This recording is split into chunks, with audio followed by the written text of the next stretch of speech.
Welcome back. It's the Big Blue Banter, New York Giants football podcast. I'm Dan Schneier, joined as always my co-host, Nick Filato. And tonight we're coming to you Monday late night after grinding some film. I got to say, Nick, I'm in a pretty damn good mood. And I'll tell you why. I've now watched, let's break it into 14 halves, right?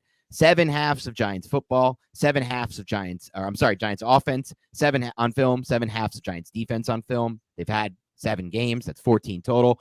I would say that this offensive tape was by far and away the most fun I've had watching the Giants this season. If you broke it up like that into 14s and you pick the best of the 14, this one is it for me by far.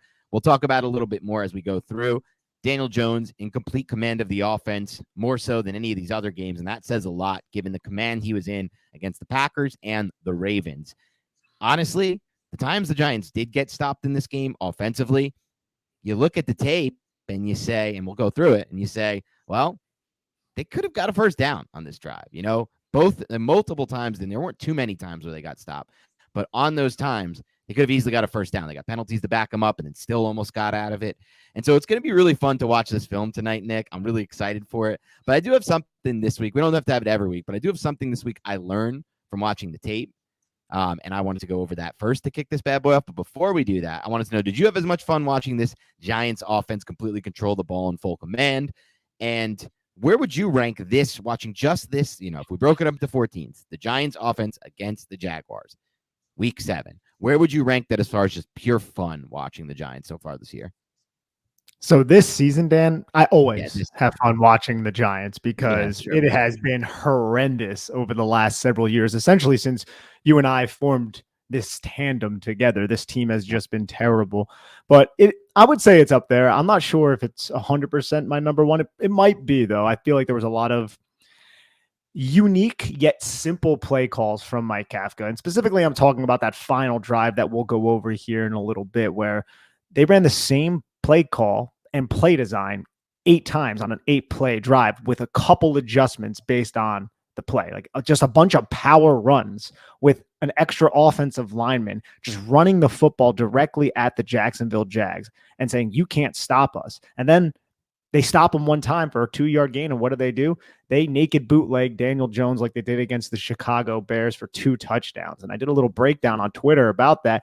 And I knew they went to the well several times when I watched the broadcast, and I was like, oh man, they just keep running the same play. But I didn't realize it was on every single one of those plays. And I just think that is something that is completely unprecedented, basically, in modern NFL.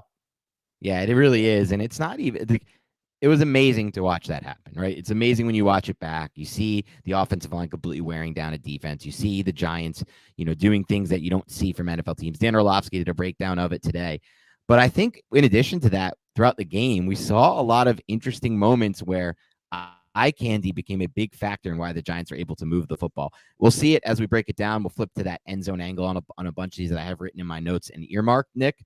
But there were a lot of times where the Jaguars defenders were really focused on Daniel Jones and Saquon Barkley. And on those times, they got caught a lot of these times. And sometimes they were too focused on Barkley, sometimes too focused on Jones, sometimes too focused on both. And that split-second reaction that they wasted gave them a chance to make a big play with Wan'Dale Robinson or make a big play with Matt Breida on those end-around type plays. And in a lot of ways, I thought what I learned on film was this was probably, and I know, give Dan Quinn credit. He's an aggressive coordinator and he calls an interesting defense, but watching this Jaguars defense, probably the closest thing I thought I saw to what Wink Martindale tries to do defensively from a schematic standpoint. And they were insanely aggressive with their second-level defenders, the Jaguars, and the Giants made them pay. Mike Kafka simply made them pay for being so aggressive as they were. And it's not just Mike Kafka. That's the exciting part for me, man. Daniel Jones made them pay. He had to make really quick processing decisions, and he did make those quick processing decisions. And part of it is the game plan as well. I mean, look, the coaches are in sync with the player here when it comes to Daniel Jones and his coaches, which is a great thing. That's what you want, right? It doesn't have to be all one or the other. It's great when they're working together. And those Jaguars, the second-level guys, man, they were shooting gaps. They were super aggressive, and the Giants made them pay over and over and over again. Even something as simple as, some of those RPO shots that they hit to Slayton when Daniel Jones read that those overhang defenders weren't going to be in those vacated zones. And so There were a lot of examples you'll see in the passing game where the Giants took advantage of this. Some examples you'll see in the zone read game where the Giants took advantage of this. And to me, it was just truly exciting to watch a defense try in some ways, not the same, but to mimic what the Wink Martindale does schematically from an aggressive standpoint. And just Mike Kafka and Daniel Jones made them pay over and over again. They wanted to stop the run. So what did Mike Kafka do on the first drive? The only first drive of the New York Giants season that ended in a touchdown. He ran the football one time. It resulted in a negative 4-yard loss. And he just kept throwing the RPO, calling the RPO, and putting the football in Daniel Jones's hands to make a decisive decision. And you got to give credit to Daniel Jones, man. He has been pretty damn excellent when he is faced with that type of decision-making, and even in other parts of his decision-making throughout this season. There are a couple plays where he's reading defenders. He's going through multiple progressions, and he is finding guys open over the middle of the field. So we're going to go through all of that. But I felt like Mike Kafka set a tone early where it was like, all right, you want to stop the run? You want to load the box? Cool. Well, where we have Daniel Jones and we trust Daniel Jones, and we have guys like Wan'Dale Robinson who we're going to throw the football to, Darius Slayton who we're going to throw the football to, and we're going to take advantage of you and move the football down the field without Saquon Barkley. And I think that's one of the most exciting parts about Daniel Jones this season in these last 3 games specifically. It's the speed at which he's moving through these progressions right now. It's the speed. You watch it. If you see it from that end zone angle, which we'll show you guys, you'll notice just how fast his head's moving and just what he's noticing and what he's recognizing post snap. And there's plenty. So you'll see post snap, he immediately diagnoses multiple things on each play that give him an idea of where these second level defenders are going to be and where these safeties are going to be. And that allows him to get to the right decision and deliver the ball on time, accurately, with good ball placement, like he has been doing all season, and with drive. He drives the football really well in a lot of spots in this game. But what I noticed, Nick, in addition to that, and we'll go over it, you can see it a lot when you watch the end zone angle, sometimes when you watch the sideline, is he's making a lot of pre-snap decisions and pre-snap checks and audibles. And he's recognizing a lot of things pre-snap. There was one occasion where he shifted the offensive line pre-snap, and he did a great job with that. There's another occasion where he changed the run call pre-snap, and it got them into a better spot in the red zone for a run play, which Barkley made a really nice individual play on to take for 9 yards. But he's doing a much better job pre-snap. Multiple alerts, which we started to see in recent weeks, really starting with the last few weeks, where he gives these receivers alert and figures out a spot that he's going to be able to really deliver the football, where gives the opportunity for the Giants to move the ball. So I think Daniel Jones is progressing from a processing standpoint at a really excellent and exciting, to be completely honest, pace right now. It's not a player or prospect that me and you were really excited going into the season. I think he's changing our minds. Now, obviously, one thing we've said, Nick, and we wanted to see it, is consistency. When it comes to Daniel Jones, we want to see this continue. And so far, it's been, in my mind, 3 really, really good games from Daniel Jones. I would say the last 3 stand out above the rest. Now, I still think, again, his game against Dallas was really good. I think he's taken it to another level, though, against the Packers, Ravens, and as we'll see today, against the Jaguars. So I'm excited to get into this. Before we roll into this, I want to talk about a few things on the injury front, Nick. Any surprises today? We hear the Daniel Bellinger situation is surgery is happening. It's multiple fractures. From the way that Brian Dable described it, Dabe's kind of made it feel like they're hoping to get him back for the season, but not expecting to. I think there's a chance he might be out for the year. Who knows beyond that? I just don't know. With this kind of injury, there's not really a precedent for it. And what an unlucky freak injury for the Giants, by the way, man. Like, that's just so ridiculously freak injury, bad luck there. But they need guys like Bellinger and Myrick, really. That's what I'm looking for, another guy who can really be that blocking type tight end. So we'll see what happens there. With Evan Neal, it's supposed to be 4 weeks, we're expecting. Right now, that probably puts him on track to return for that Thanksgiving game against the Dallas Cowboys. So Tyree Phillips, next man up, and we'll talk about him. He had some really interesting, really good reps in this game.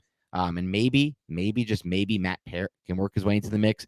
Crazier things have happened, man. A lot of these offensive linemen, Ben Bredesen, to some extent, you can say, you can't really say any others. It's really just Ben Bredesen have really flourished under this new regime and Bobby Johnson after not really flourishing with the last regime. Now, Bredesen was injured, so I kind of say that hesitantly, but I've seen crazier things happen than something like Matt Parrott flourishing under a new coaching staff. So keep him in mind for sure.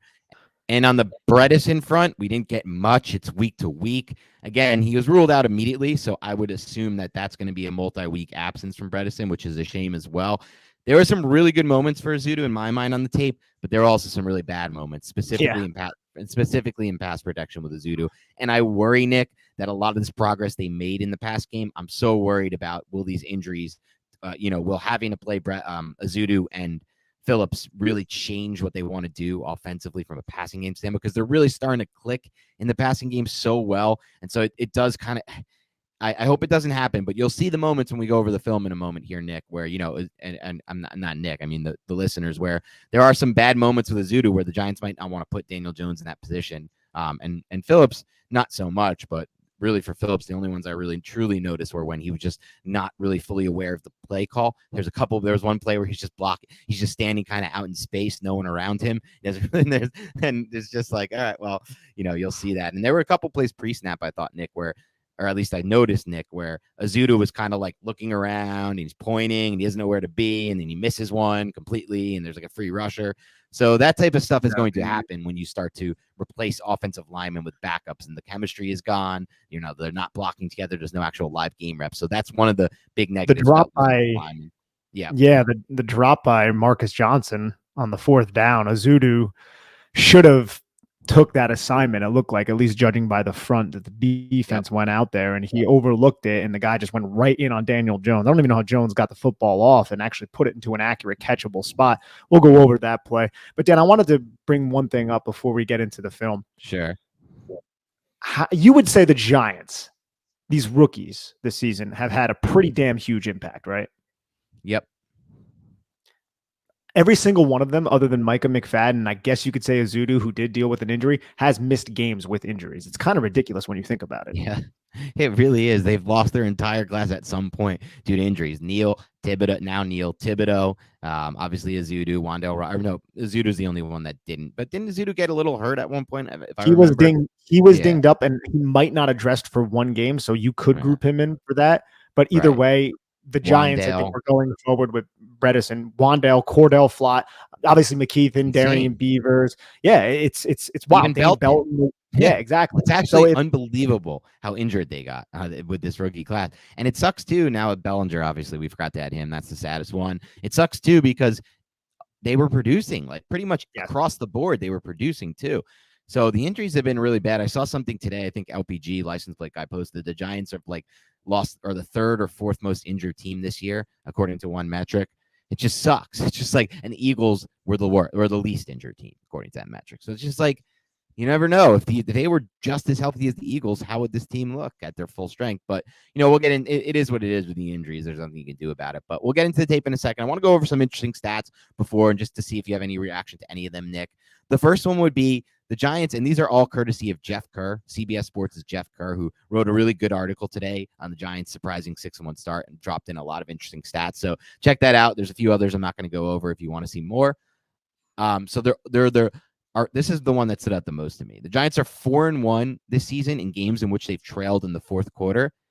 They were 3-58 in those types of games over the past 5 seasons. 4 of those were the Gettleman years, and the other one was the final Reese year. 3-58 versus 4-1 in games where they trailed in the 4th quarter. That is one of the most absurd stats I've almost ever read. Like, just the juxtaposed 4-1 versus 3-58 is truly insane.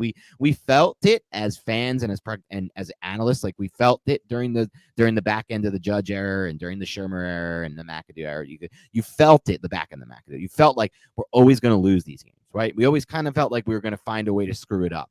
And the stats show we did. They were 3-58. They did find ways to screw it up in the 4th quarter, but now it's the total opposite. You get the feeling of we're always going to find a way to win, and they're 4-1 in those games. So that one was interesting. I also wanted to say they're the first team since the 1981 Saints that do not have a 200-yard receiver through their first 7 games. Their leading receiver is Richie James. That is insane because the 1981 Saints were not a winning football team, and that was also an era where you didn't need to pass the football as much. So just a crazy stat there, the way that they've been able to get this thing done without receivers making plays in the passing game very often is truly remarkable, and it speaks a lot volumes to the coaching, Daniel Jones and Saquon Barkley. Really, those 3 stand out to me there. And then one other one that I thought was really interesting here was the points allowed by the Giants. The Giants are one of 2 teams that have not allowed 24 points in a game this season. The only other team is the Bills, who are the best team in football pretty much.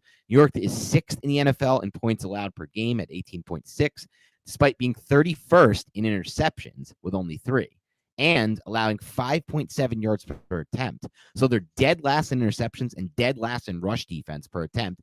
And yet they have the 6th best points allowed per game. So just truly remarkable stats here that have defined the 6-1 start. Those are some remarkable stats, and there are some really key and critical takeaways that have kept points off the board. And you can kind of go through the games and you see how the Giants are taking the football away when teams are driving into the red zone or going on potential game-winning drives. Happened twice against the Ravens. We saw the Travis Etienne fumble last week, and if you go through other games, there are instances where that happened.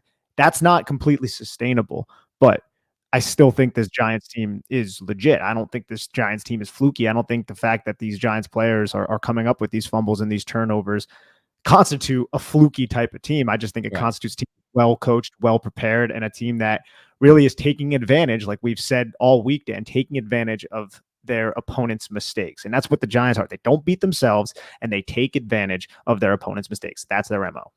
And you nailed it. And that's what Kerr's kind of assertion was as well. It's not luck. It's not, I know there was that clip that went viral last night that I even commented on where someone was like, the Giants are the luckiest team in the NFL. And it's like, I don't know. I mean, you can call the Titans game, I guess, luck because he missed a 48-yarder, but 48 is not a gimme. And there were other things in that game that didn't go the Giants' way. There's been no real situations where there's been like a pure luck bounce or something. And his assertion, Kerr, was like, it's not luck. It's that they're the most disciplined and potentially best, most well-coached team in the NFL right now. And that makes a massive difference when it comes to winning and losing. What's discipline? It's not turning the ball over. What's discipline? It's not taking stupid penalties and burning stupid timeouts. Giants don't really do any of that. And as far as the coaching goes, well, we've gone over on this podcast for the last month and a half, Nick, about how much of an advantage both these coordinators are giving the Giants on a weekly basis, on a game-by-game basis with a coaching edge. So you're getting all those things, and they factor in with the best season from Daniel Jones, the best season from Saquon Barkley, two of their more important players right now, the best season from Andrew Thomas,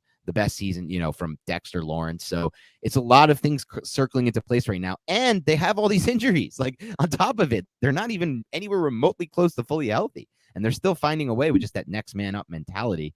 And so that also, of course, speaks volumes to the coaching.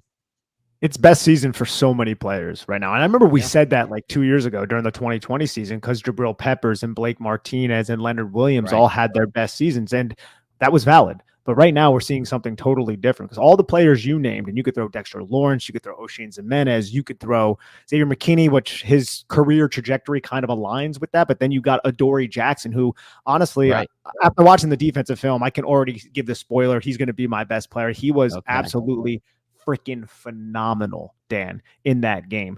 But a lot of players are being maximized by this coaching staff, and that is due to the coaching staff. That is due to the players who are in the building, and obviously the preparation that happens throughout the week. This team, I really think that they're staying humbled. I really think they're staying low to the ground, which I believe is what humble actually means. Stay low to the ground, and that's exactly what they are. They're staying grounded within themselves, and I think they are hearing how Coach Dable speaks at the microphone, and they're taking every game seriously, and they're not going to overlook opponents. And they didn't do that against Jacksonville, and they stayed in there, and they were really resilient too down the stretch, which we'll talk about tomorrow with all those penalty calls that ended up going against them. They still were able to come up with that big stop, the 1 yard line against Christian Kirk.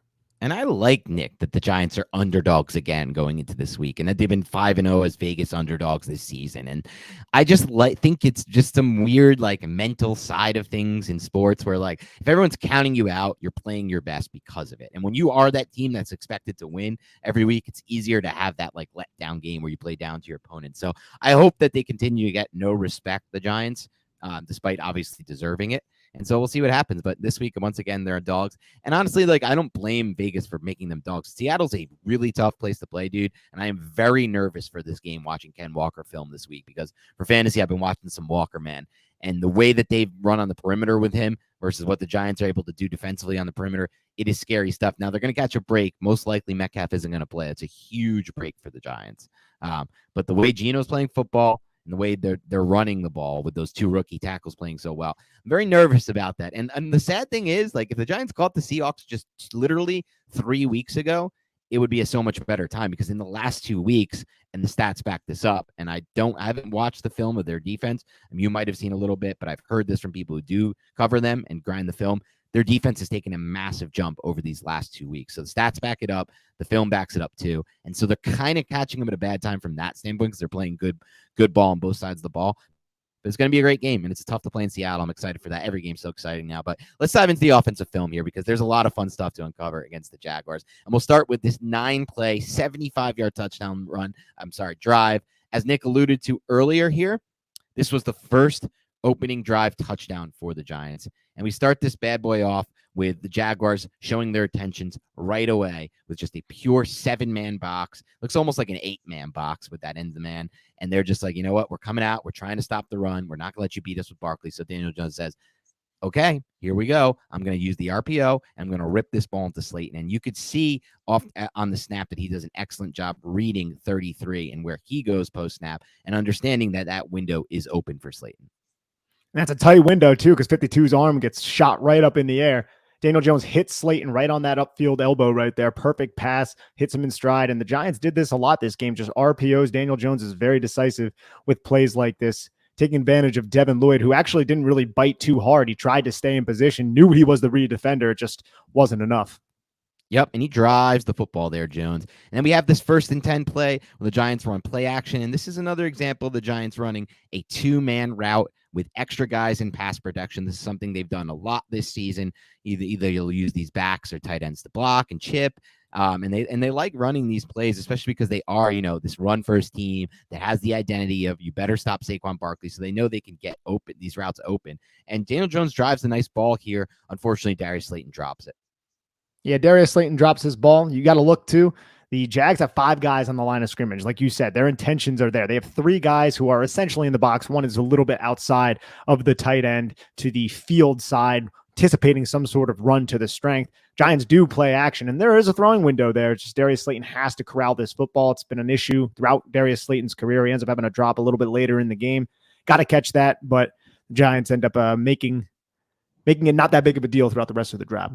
And so the Giants are set up with a 2nd and 10 here, a little 3-by-1 set. And one thing I really like about this play, I put this one on Twitter, it's just the subtlety of this play here. I like, one, Wan'Dale Robinson's route. I think he does a really good job here, and that's Wan'Dale Robinson working from the slot of just showing off his lateral agility and his ability to kind of seamlessly get in and out of his breaks here and position his body in a way that can create separation. Now, more importantly than that, for me at least, Nick, I like the throw from Daniel Jones because if you watch this play over and over now on the film, you'll see that Daniel Jones can't actually throw this ball like a traditional out to Wan'Dale Robinson because the cornerback playing over the other receiver there doesn't drop, I should say, and hangs in that zone. And so Daniel Jones has to throw it away from the coverage. That's what coaches teach the quarterbacks to do, throw it away from the coverage. So Wan'Dale Robinson uncorks, gets open, and Jones throws it away from the coverage. Robinson makes a nice catch away from his body.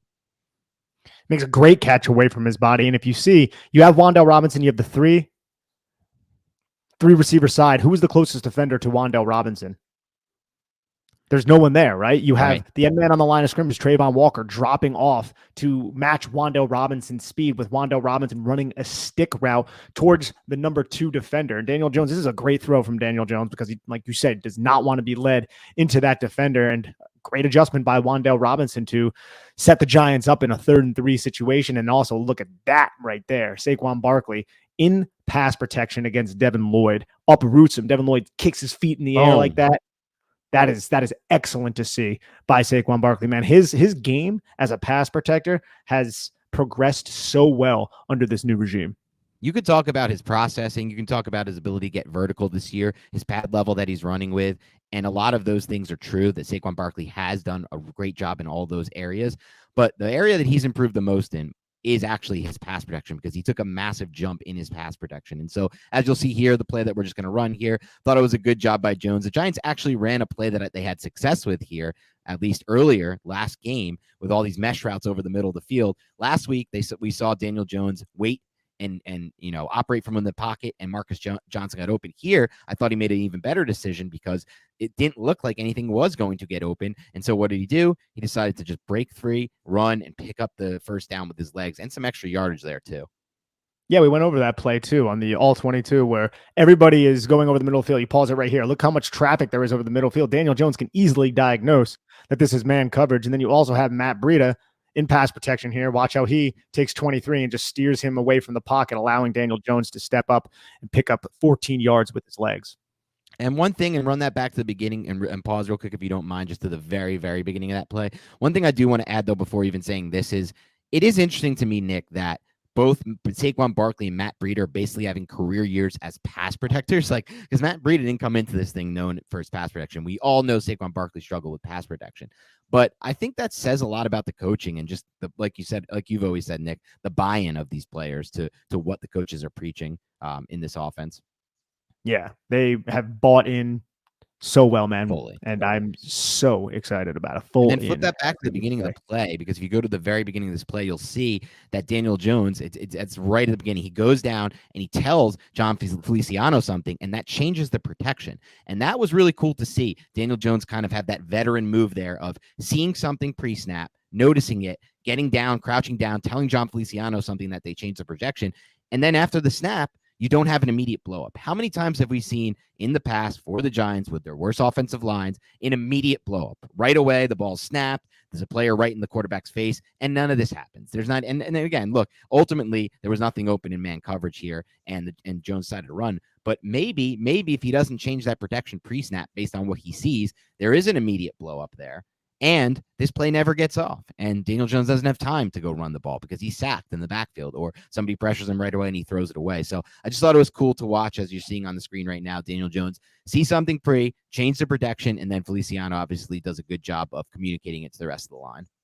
And it probably has something to do with all the bodies on the field to the right side of the Giants right here. You have Trayvon Walker up on the line of scrimmage with Rashawn Jenkins. Possibly they could both end up coming. So Daniel Jones needs John Feliciano to handle 33 if 33 comes, so Mark Lewinsky can take this player right here, this 4-eye technique, and allow Evan Neal to kick out to whoever's coming off the edge. So that's going to require Matt Breida to step in on a Luakon 23 right in front of everybody, where Mark Lewinsky can take 95, and then Andrew Thomas can take 41 Josh Allen. So it's just a numbers game here, but you're right. Great recognition by Daniel Jones to set the Giants up on a 3rd and 3 situation for success. And these are the little things that not a lot of people talk about, but it's a great observation by you, man.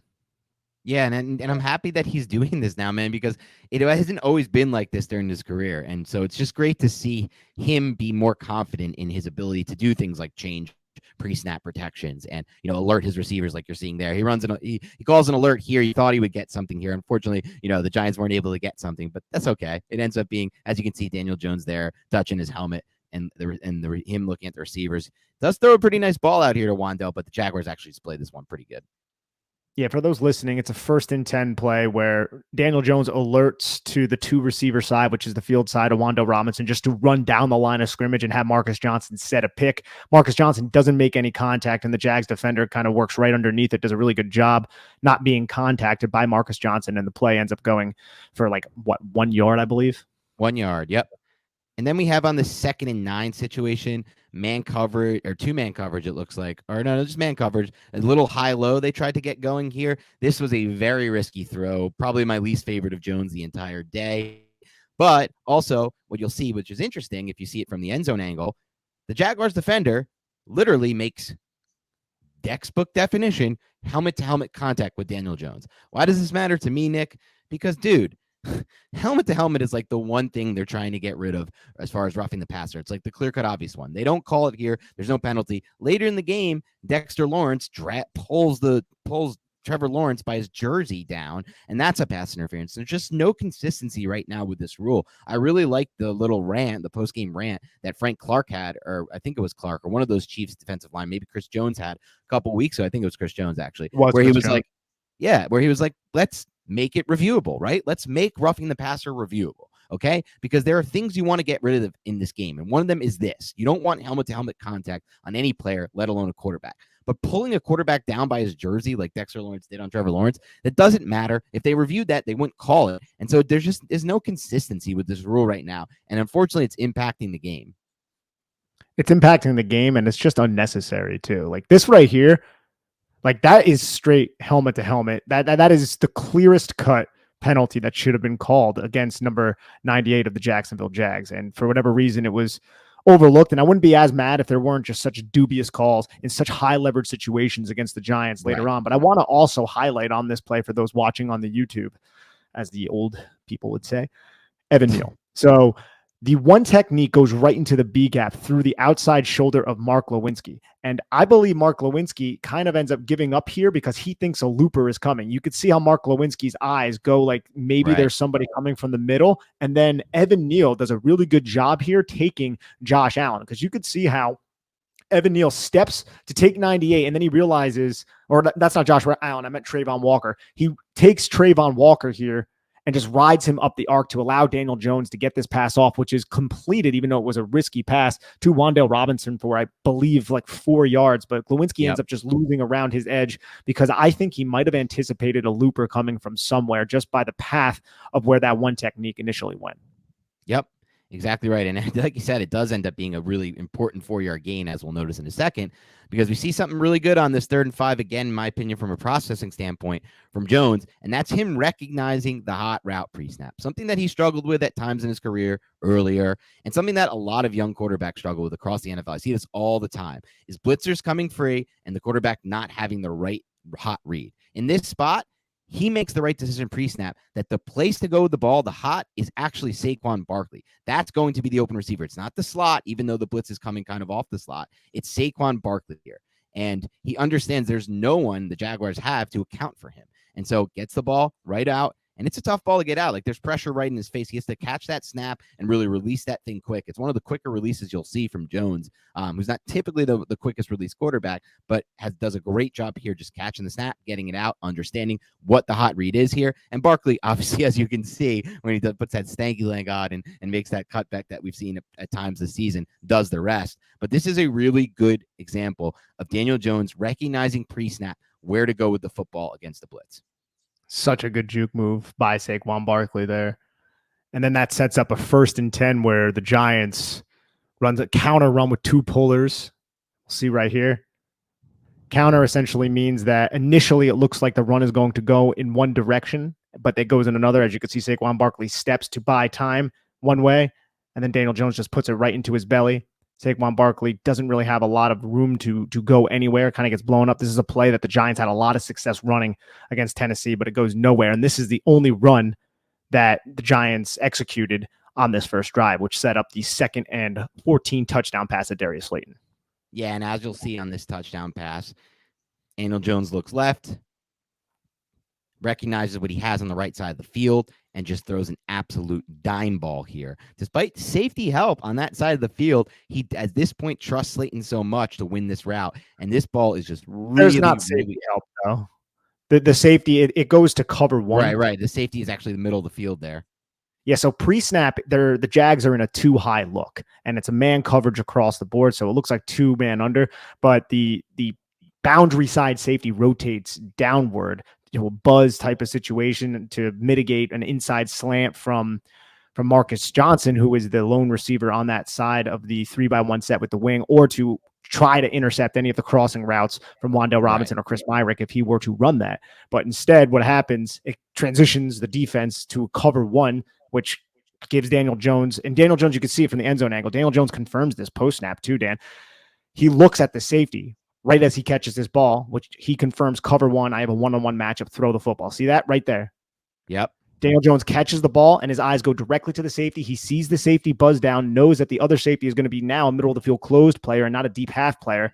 So then Daniel Jones knows he has the 1-on-1. And you can even see how patient he is with his eyes, man. This play is so freaking good by Daniel Jones, man, because it's a beautiful ball layered right there for Darius Slayton. But he looks at the safety, confirms the coverage. Then he looks right there at the other safety just for a second. See what he's doing? Okay, I know I have the 1-on-1, hit the back foot, fire the football, touchdown. Yep, and that's so well broken down by you, Nick. And I think as you see it from the sideline view too, you notice that he has a lot of trust in Slayton, because if he wanted to, he could have probably thrown this ball to Marcus Johnson as well. Both Slayton and Johnson win with really strong releases off the line of scrimmage. Everyone wants to talk about how bad these Giants wide receivers are and how they don't do anything. But I got to be honest with you, when you got Marcus Johnson and Darius Slayton, yes, they have drops. They have issues within their game, and they're not really good in some areas. But as far as creating separation with releases off the line of scrimmage, some of these releases that these guys have are explosive. They accelerate. Because if he wants to here, he can go to Marcus Johnson as well. And he probably has Johnson for the touchdown too. Yeah, he does, man. That's very well put because both of these players win. Look at Marcus Johnson use his hands right there to fight through the outside hand. And you could see how that cornerback, and I'm not sure, I don't think that's Tyson Campbell, it might be, but you can see how that cornerback's feet gets kind of stuck in the mud a little bit. And Marcus Johnson right here, he's already hip to hip as the cornerback is turning. You know he's going to win right there if he has any sort of breakaway speed, which Marcus Johnson does. Same with Darius Slayton. It's a little bit different of a release. You can see how Darius Slayton tempos his release. He gets it 2 steps and then he drags that inside foot to set this cornerback up, and then he explodes right around him. Once that cornerback starts to commit his hips, Darius Slayton creates enough space so there's no contact, and you can see he has leverage right there. Yes, he's inside the numbers, but there's plenty of space between Darius Slayton and the sideline right now relative to where the position of this cornerback is. This cornerback is in no position at this point, if you're watching on YouTube, to squeeze Darius Slayton off the red line. So Darius Slayton already won at this point, and Daniel Jones does a good job seeing that. Yeah, that's a great. I mean, you got 2 receivers winning off the line of scrimmage with their releases, a quarterback who diagnoses post snap where both safeties are, and then just layers a ball perfectly over the top with great touch and ball placement. And that's an easy touchdown. You know, Darius Slayton makes it a little harder than it probably had to be by juggling the football. He's had issues with drops, obviously with concentration, just generally not the best natural catcher. But outside of that, you have two receivers on this route winning, like I said, with separation skills, and a quarterback who's doing everything in his power here to make this play an easy one. And that's exactly what it ends up being, an easy pitch and catch touchdown. And it is not easy to make these kinds of long touchdown plays in the NFL. Very few teams are teeing these bad boys up in the year 2022. There's just no scoring across the NFL generally. Very few quarterbacks dropping these kind of passes. And so it's great to see the Giants get on the board with one of these longer touchdown passes.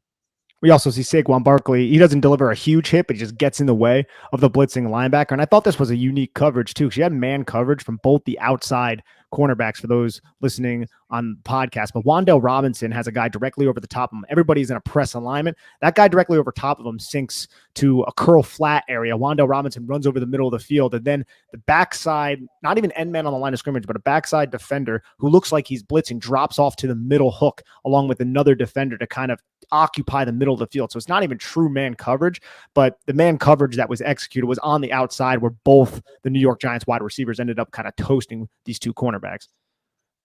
Yep, perfectly said. So the Giants start this bad boy off with a touchdown drive, first of the season on their first drive of the season. And so we roll into this next drive now, Nick, which will be a 7-play, 20-yard drive that ends in a punt. Now, this is an example of a drive where I think the Giants had a few things break against them, and otherwise they could have potentially put points on this drive. But there's still a few interesting things to look at here. So we start with this 1st and 10 situation where they have Daniel Jones just decide to keep the ball on a PA rollout. Now, obviously, this is the play where Josh Allen got called for his hold and his pull down of Wan'Dale Robinson. But I just love the design here, Nick. There's so much going on from an eye candy standpoint here with the pre-snap motion here from the Giants. And that's what really stood out the most to me about this play, because as it's designed with the 2 players in motion and Wan'Dale coming back across, play action with Barkley, you got the other receiver running the motion behind him, then you got Wan'Dale running the motion in front of him, pre-snap, snap. Those situations when the player on the defense side of the ball, Nick, doesn't commit the penalty, going to give the Giants what they want here. A 2-way option, right? There's one defender, and he has to either decide to take Daniel Jones, who can run with the football because he's an athletic quarterback who's proven it, or take Wan'Dale Robinson. And either way, you lose because either Jones can throw on the run to Robinson for an easy completion or can run it himself. So you just love to see these kind of play calls over and over on film. You also have 2 more options, too, with Daniel Bellinger coming from the opposite side of the field on a deep cross, and then Marcus Johnson kind of running the comeback at the sticks. Love these types of play calls, but Giants end up getting another 1st and 10 here where they come out with a pistol GT counter run that ends up only going for 2 yards. You can see how early in the game, even though they haven't ran the football a lot quite yet, Giants weren't getting a lot on the ground. A lot of the damage they did, and they did a lot of damage on the ground, ended up coming in the second half. And you also see on this pistol GT counter how Devin Lloyd does a pretty good job of reading what exactly is happening. Makes a nice play on Saquon Barkley. He did not have a perfect game by any means, but you can see that there's talent there. I just wish he would keep his hands to himself and not poke our freaking tight end in the eye. Yeah, without a doubt. And we'll look at this next play because we always try to be fair on the Big Blue Banter podcast. And so I thought this was an example, a little bit more of the old school Daniel Jones, not the best post-snap processing here, locking onto a receiver here. As you can tell, as we kind of slow down the play here, he gets to the top of his break and as you'll see, it looks like we're just running it back here. So just give us a moment to get that back up here. But what I thought on this play is Jones could have done a better job of recognizing that there was the deep in here with Daniel Bellinger, and it was wide open. There was a window to throw the football in, but the entire time he did want to hit this whip route with Wan'Dale Robinson. And I don't blame him. Look, Wan'Dale Robinson gets open on these, but this was kind of an example in my mind, at least, of him predetermining that this is where he wanted to go. He read it post snap, but ultimately what he ends up missing here is kind of a wide open inbreaker there to Daniel Bellinger. I think Daniel Jones hoped that 31 would sink underneath the 7 route because you have 3 receivers to the field side. One, Daniel Bellinger, runs just a horizontal cross. Then the number 2 receiver, which is Richie James, runs a 7, and then the whip route underneath. I think Daniel Jones tried to throw with anticipation and anticipate 31 dropping to a depth that would remove the 7 route, which would open up Wan'Dale Robinson's whip route, but that didn't necessarily happen. He was also under duress. Daniel Jones ends up getting hit pretty badly, even though Saquon Barkley had another impressive blitz pickup right here in the B gap. Yep, Evan and Neal as you can see, badly. I'm sorry? Evan Neal was beat around the edge, and he ends up kind of pressuring Daniel Jones and acquiring a hit there. And you're not going to see everything as a quarterback. Let's make that clear. And I just want to make it clear. But, I think you should point out every example here. And obviously, as you can see there's an easy window for him to kind of make an easy pitch and catch to Daniel Bellinger for the first down. But again, it's not going to happen every single play. But that puts the Giants after an offsides here. And I think they're showing us the penalties now. So if they do show us, I want to just bring that one up only because we saw another alert pre-snap by Daniel Jones. And I was trying to kind of tally these, Nick, and count them here. But it gets us into this 3rd and 3 as you're watching here, where pretty good ball placement, I thought, by Daniel Jones. I don't think this throw is as easy as it appears to be. When you're rolling to your left as a right-handed quarterback, it shows pretty good arm talent in my mind to be able to drive that football while rolling left, off balance, off platform here. And that's exactly what he does to Wan'Dale Robinson. Puts it in a perfect spot for him to then catch and turn up field. So to me, the reason I like this ball placement, even though it seems like such a simple short throw, is 1, rolling to his left as a right-handed quarterback, 2, not set when he throws, and then 3, putting the ball in a spot that allows Wan'Dale Robinson to create extra yardage after the catch. That's exactly what happens. You also got to applaud the play design here with 3 receivers who are very reduced close to the line of scrimmage. I mean, 2 of the receivers are just outside of that hash. So everything is in the middle of the field. And what happens? David Sills is the number 1 receiver, the outermost receiver. He just runs directly at Wan'Dale Robinson's cornerback. Wan'Dale Robinson is the number 2 receiver. So you just release Wan'Dale Robinson underneath David Sills. It's a rub route against man coverage is going to be successful 95% of the time. So after a Tanner Hudson penalty here, holding, it's a 1st and 20, and you'll see a lot of good things on this play. You'll see really good route combinations, and you'll see Daniel Jones with excellent, I mean excellent pocket manipulation. This is what you want to see from a pocket manipulation standpoint when it comes to the quarterback. And he drives the ball in there on a deep dig to Marcus Johnson. Now, there was potentially, in my mind at least, the option to go to Richie James as well here. I thought if he wanted to hit that over to Richie James, there was a window coming open. It's a little bit more of a difficult throw, so I think I actually like the decision he made here to go to Marcus Johnson, though that's also a tight window throw as well. But what you're seeing here is the definition of 1, a tight window throw, 2, Daniel Jones doing an excellent job maneuvering and manipulating the pocket. And 3, what maybe screwed up the play is it looks like it might have gotten tipped on the back end. And a lot of times when a ball does get tipped that late in the play and changes trajectory of the football, it is harder for the wide receiver to come down with a catch. I don't know. You'll see it from this angle, and you can kind of judge for yourself if that Jacksonville second-build defender got anything on that. It's tough to say, but either way, this does hit Marcus Johnson in the numbers, a little bit behind him, not too much behind him. It's the ball that can be caught, and it's a ball that's, once again, driven really well by Daniel Jones. He drives these deep digs better than any throw he throws. That's such a good play by Daniel Jones. It is a little bit behind, and you're right, it could have been tipped. But you brought up how he might have wanted to throw to Rich James. I personally don't think he should have because of number 32 right here, Tyson Campbell, just squatting.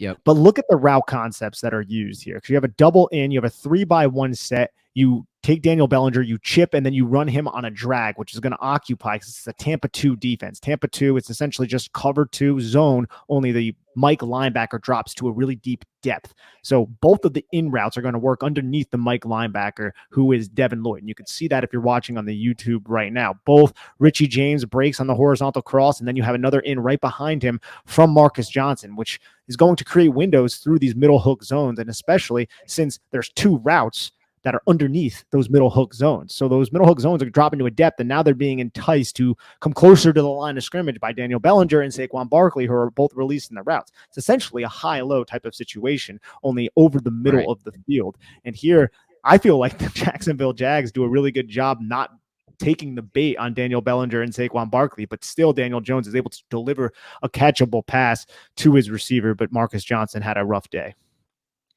Marcus Johnson had a little bit of a rough day, of course, with the drops, and we'll get to one later. But, look, we talk a lot of things with the quarterback, and a lot of the good traits that we want to see from a quarterback are on display on this one play. One, the ability to drive the ball with a compact delivery on the deep dig. Two, pocket manipulation. And three, tight window throws. That's the definition of a tight window throw there by Daniel Jones, to throw that deep dig. And the ball placement is good. Maybe it got a little bit tip, man, but that's as high level. For me, that's as high level as it gets from a quarterback. He operated in a muddy pocket, manipulated it, and found a clear throwing lane. He drove the football with good velocity and ball placement, and he threw it through a tight window. That third factor to me is what really takes it to the most elite of elite levels from quarterback play. So I actually personally thought that was Daniel Jones' best play of the game, even though it went incomplete. So and the throw might not have been ideal placement, but I agree with you. And there's also there's just some sort of confidence in that throw, because he knew that those defenders would be influenced by Daniel Bellinger and Saquon Barkley, and he knew that there would be a tight window if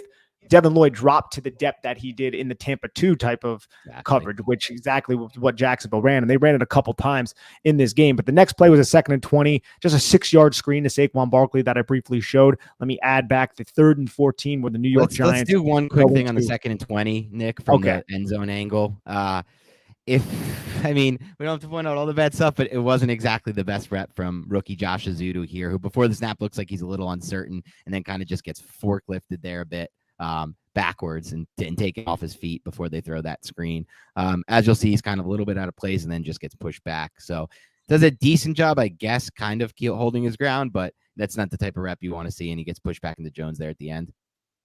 Yeah, Josh Ezeudo, I feel like so far through the season, Dan, he's had these really wow type of blocks that you put on Twitter, and people are like, oh my gosh, these are great. And I get excited about him too. If you go back to week 1, he had the one against Tennessee where he buried the guy with Jimmy Hoffa, like we said. And we're going to see at least 2 in this game too, by the way. Yes.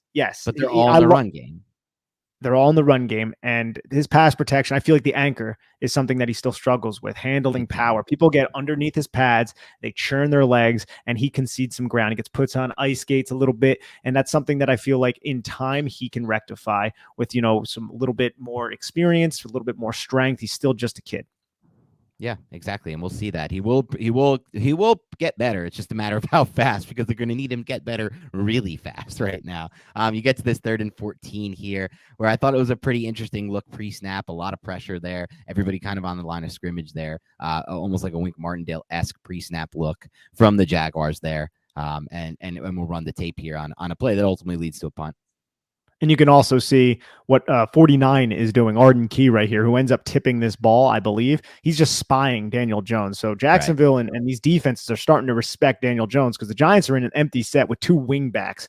And I love how they use this too, because they'll use both of these wing backs and sometimes their running backs to just chip and help out both of these tackles. And then they release into routes, so they end up becoming eligible receivers for Daniel Jones. And here, Jones puts another catchable ball here, and I don't want to put this too much on Richie James, even though it hits him in the chest, but the ball is tipped by Arden Key, which you'll see on the end zone copy right here. Yeah. But hey, man, even despite it being tipped and despite, being a really tough 3rd and 14 to go situation, Jones finds a pretty good solution here. That's the difference right now with Daniel Jones. He's able to find these 3rd and long solutions. And you could see there that ball does kind of get redirected a bit, but still hits the receiver and gives him a chance at it. A 2-man under defense, so it's man coverage. And I like the route too by Richie James, because he's just basically running to the sticks and then just turning out and just trying to create some sort of leverage to the outside. And he has it too. He's open. You can even see off the release for Richie James, he initially stems inside and then releases directly up the hash, bends towards the inside like he's going to run some sort of dig or some sort of curl to the inside, but then he flows outside to create more space from the cornerback. I think this is a pretty damn good route by Richie James. You just have to be able to catch it through the adversity of the ball getting tipped by Arden Key. Yeah. Exactly. So as we see, even on this drive, man, like there were opportunities for the Giants to get out of this with points. Like they complete that pass there, even if it's a yard short, you know they're going for it. They're probably converting it. This is the type of offense with so much eye candy and misdirection pre-snap that these third and short plays have become pretty easy for the Giants. And even see sometimes where they had like earlier in the season where they brought in Brightwell and they gave the ball to the up back. They just have so much creativity and well designed, and not just well designed, disciplined and well coached plays. Like these players clearly are executing at a high level, all 11 on the field at that point for these, short to go situations. So I really think this was another drive they could have scored points. They end up punting here. But their next drive is one where they before we get into the next drive, I want to make a comment because we're bringing up a lot of smart route running from Wan'Dale Robinson and from Richie James. We've even brought it up with David Sills in the past, even though he doesn't really have the athletic capabilities of some of the other players on the roster.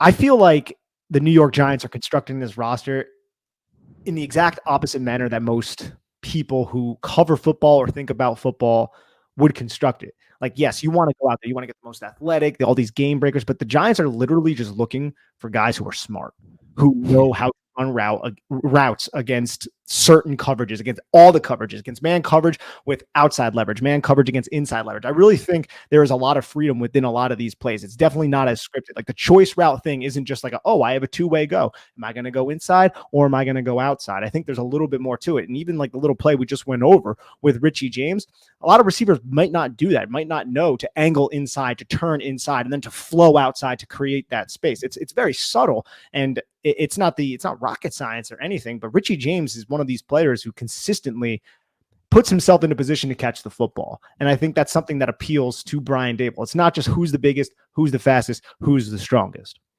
Yeah, I think that's an excellent point. And I think you also see that kind of spill over even to the running backs who are now really good in pass production. That's not been a thing that's been the case in the past, even for players on this roster like Saquon Barkley or, the tight ends who are doing an excellent job blocking. Yeah, we saw some examples of that with Caden Smith over the years, things of that nature. But now you're seeing everyone who gets on the field really. Hudson's had some plays that he probably wants back, but for the most part, every tight end on the field is operating their blocks on any given play and playing a key role. We'll see some great blocks by Myrick in this game that we're going to get to on the film.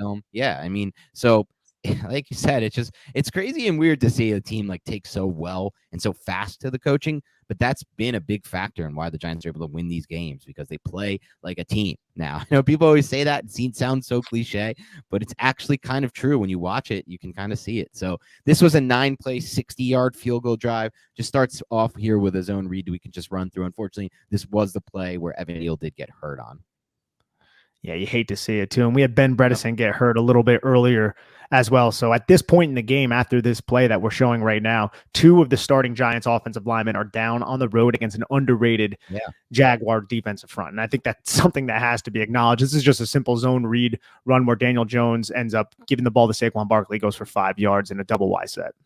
And as we'll see as we go forward in this game, Nick, one thing that's underrated about Daniel Jones's game, because we're about to get to a really fun play I want to break down, but one thing that's underrated about Daniel Jones's game is that he really does make the right decision on such a consistent basis on these zone reads, whether it is to pull the ball back and throw it on the inbreakers, or to hand it to Barkley, or to keep it himself. And there are very few examples where I see him not misreading, the defender he needs to read, the defender in conflict, and making the wrong decision. And so let's go over that as we'll see later. But I love this play here on 2nd and down. This is the Wan'Dale Robinson play. I love it for a multitude of reasons, not just Wan'Dale Robinson's insane contact balance, creativity to spin and create another 8 yards. What I really like about this play is that pre-snap, no one travels with Wan'Dale Robinson when he goes in motion. So I know that sends something off the Giants. But if you look at this play from the end zone angle, just watch the 2 penetrating Jaguars defenders, where their eyes are and who they're focused on, because it's not Wan'Dale Robinson.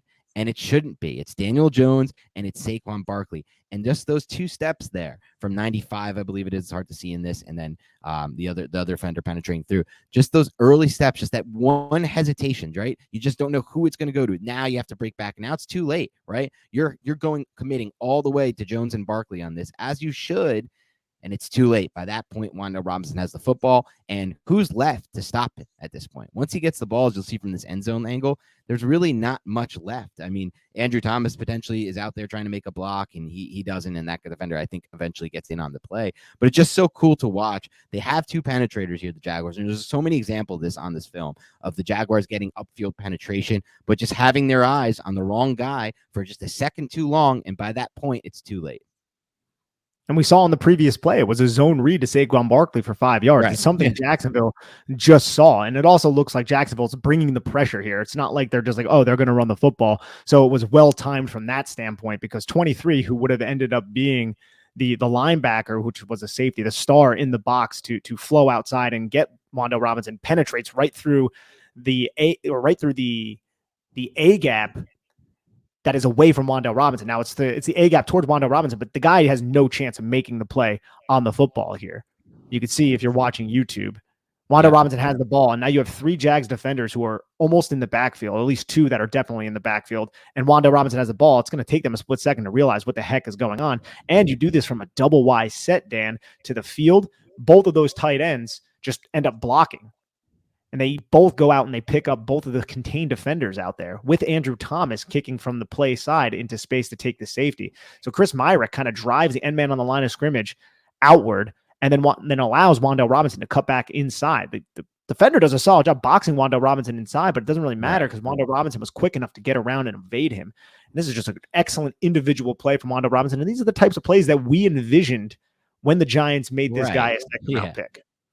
And not just when the Giants, but it's when they hired this coaching staff. We envisioned plays like that where there's so much eye candy, where it's Daniel Jones and he has the ball from the zone read and he could keep it, or he can give it to Saquon Barkley. And now you have defenders penetrating and keeping their eyes on him. And now it goes to, we thought it'd be Kadarius Toney, to be honest, but now it goes to Kadarius Toney on the end around, on the jet sweep there, like they gave it to Wan'Dale. And it's just so good to see it actually play out and see what we envision potentially with this type of coaching staff play out. And so obviously you're seeing there just a little 2-yard gain on the next play there. And then we have a 2nd and 8 situation where the Giants create a 14-yard play. I really like the subtlety of this play. One thing I really liked about this play was the ball fake from Daniel Jones. And the second thing I liked was his setup and immediately his ability to kind of get that ball out in space. He understands here that his clock has to be sped up here. He does not have much time to make this throw. And I think it is designed to go back to Breida, but he does a really good job with pressure bearing down on him of taking just subtle steps in the pocket. I talk about resetting your pocket manipulation. Look at the slide here. Look at his footwork and look at him buy that time to get the ball out there. There's no better way to play this from a pocket standpoint here at the quarterback position. After executing a pretty nice play fake there, you need to take those 2 steps, buy yourself some time, get the ball out. And again, drives the ball. All these throws this season have had a lot of drive and a lot of velocity on them.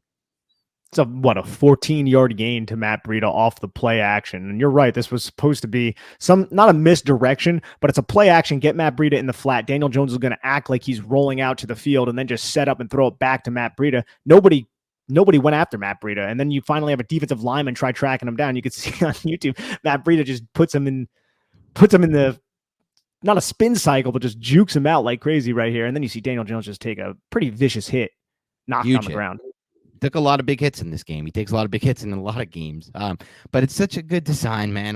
This coaching staff designed so many plays like this where there's just wide open dudes like that, like Matt Breida there. And that's a huge 14-yard gain on a 2nd and 8 here to get the Giants. You got to think too, Dan, on those plays, man. How many times this season did the Giants do a rollout and they get Daniel Jones rolling and you have crossing routes from that side? You have 2 receivers on that side initially. So that's what the Jags are thinking. Like, oh, we saw this. We studied this on film. Everyone forgets about Matt Breida. And how many times this season, Dan, have we seen the running back kind of go off the play action and not even run a route, just kind of end up getting forgotten about? That's something that Kafka's seen on film. He's like, oh, well, Saquon Barkley's over there just kind of chilling on the sideline, not doing anything. Why don't we make him an eligible receiver and run a play action pass to him? And it ends up springing a 14-yard gain. That's the last thing I think that Jacksonville thought was going to happen there.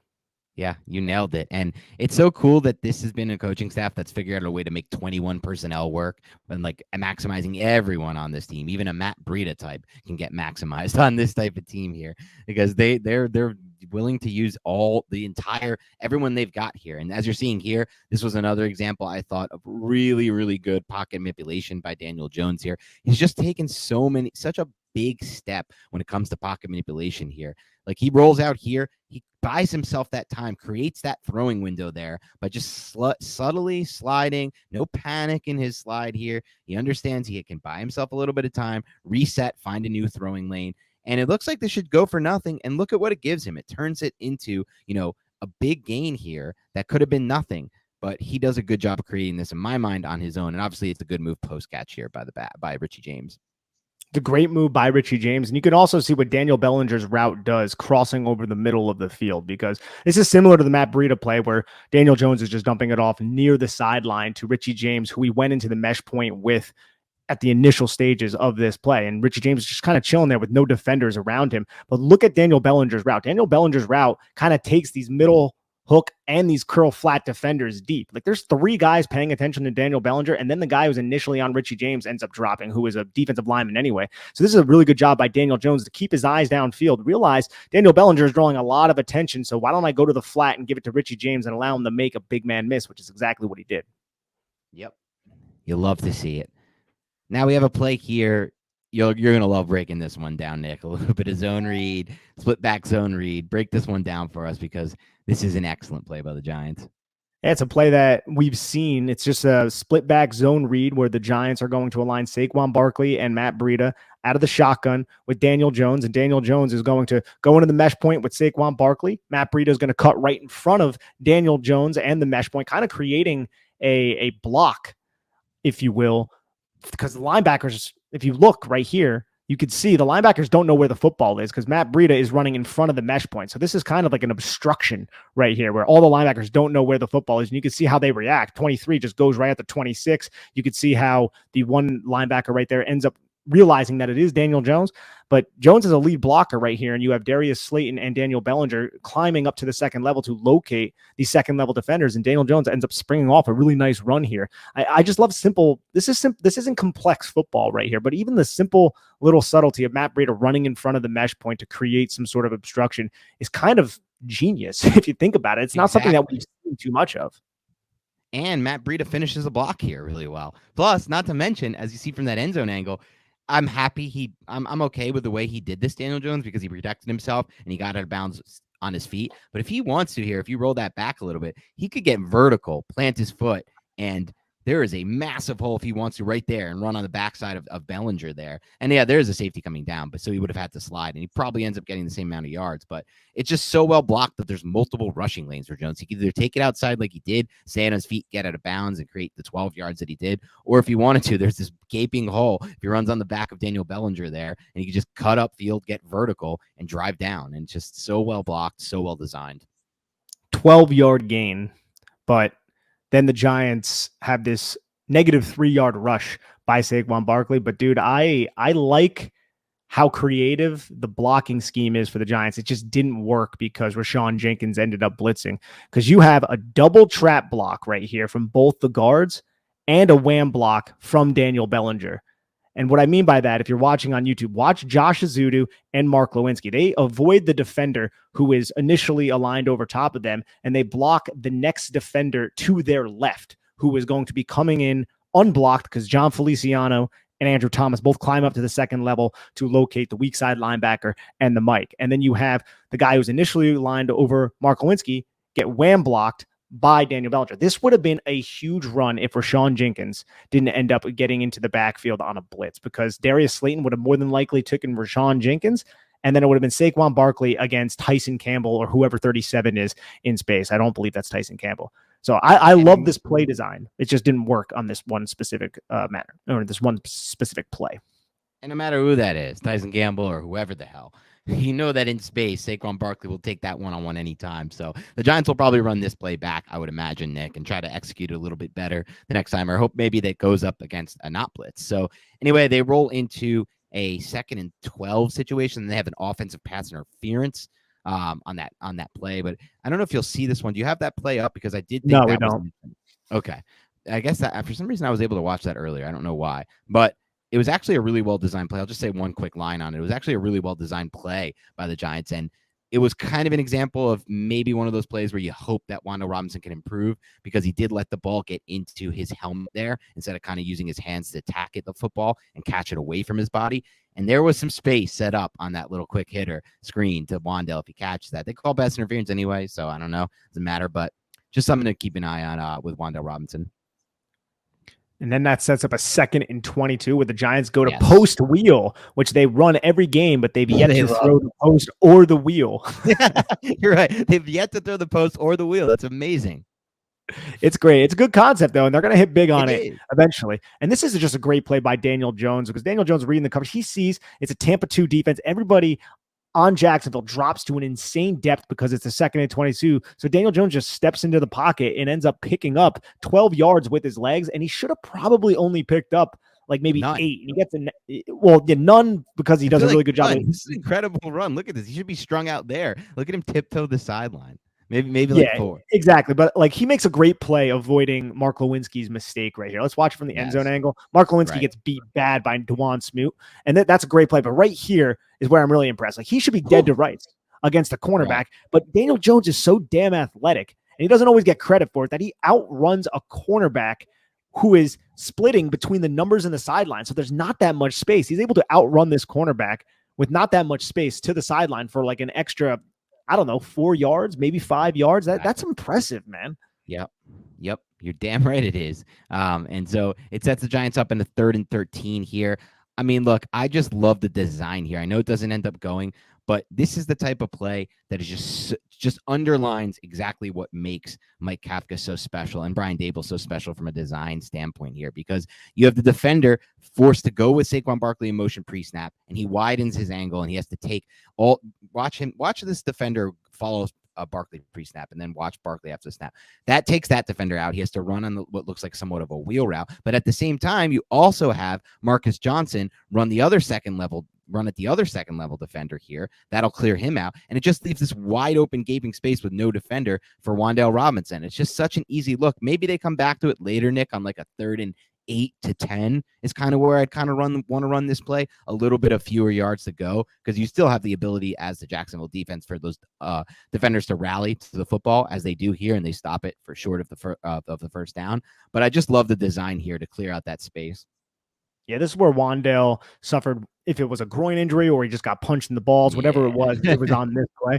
But this is great. And I love how you brought it up and broke it down, Dan. And we've been talking about this for a couple weeks now. Mike Kafka runs a ton of concepts that are going to allow for backside receivers to come open. And it's exactly what happens here. You send Saquon Barkley as a fast 2 with Marcus Johnson, and that expands the linebacker, and he just takes the wheel route. Marcus Johnson runs right at the Mike, and you have the initial deep third player or whatever he is who has a extreme depth there, and he's going to pay attention to Saquon Barkley as well. So Wan'Dale Robinson's just running in this space, right, dude? Like, again, genius. It's simple, but it's genius, and we didn't see it that much recently. So it gives us a stronger appreciation for what we're witnessing right now, even though it's just modern football. It's not like they're reinventing exactly. It's modern play calling, but like I was just laughing because I'm like, on a 3rd and 13 last year, we just see like a bunch of spacing routes like driving to the sticks, and it's like, how do you ever expect that to do anything? How do you ever expect that to work in any way whatsoever? And it just didn't, obviously, but now we're seeing it. Dan, also think about like Evan Ingram last year with the New York Giants, right? We said so much like this isn't Evan Ingram's role, but Jason Garrett was like, well, he's a tight end in my offense, he has to run it. That wasn't the best way to use Evan Ingram at all. Like how Doug Peterson was using him against us. Right. That's how you use Evan Ingram. You don't, like, this coaching staff right now would never do that. Attempt to ask a player to do something that's so out of his depth. Yes. I can understand maybe if like, okay, we have injuries in game, we need to just put you in here. You need to do this, try not to die out there kind of thing.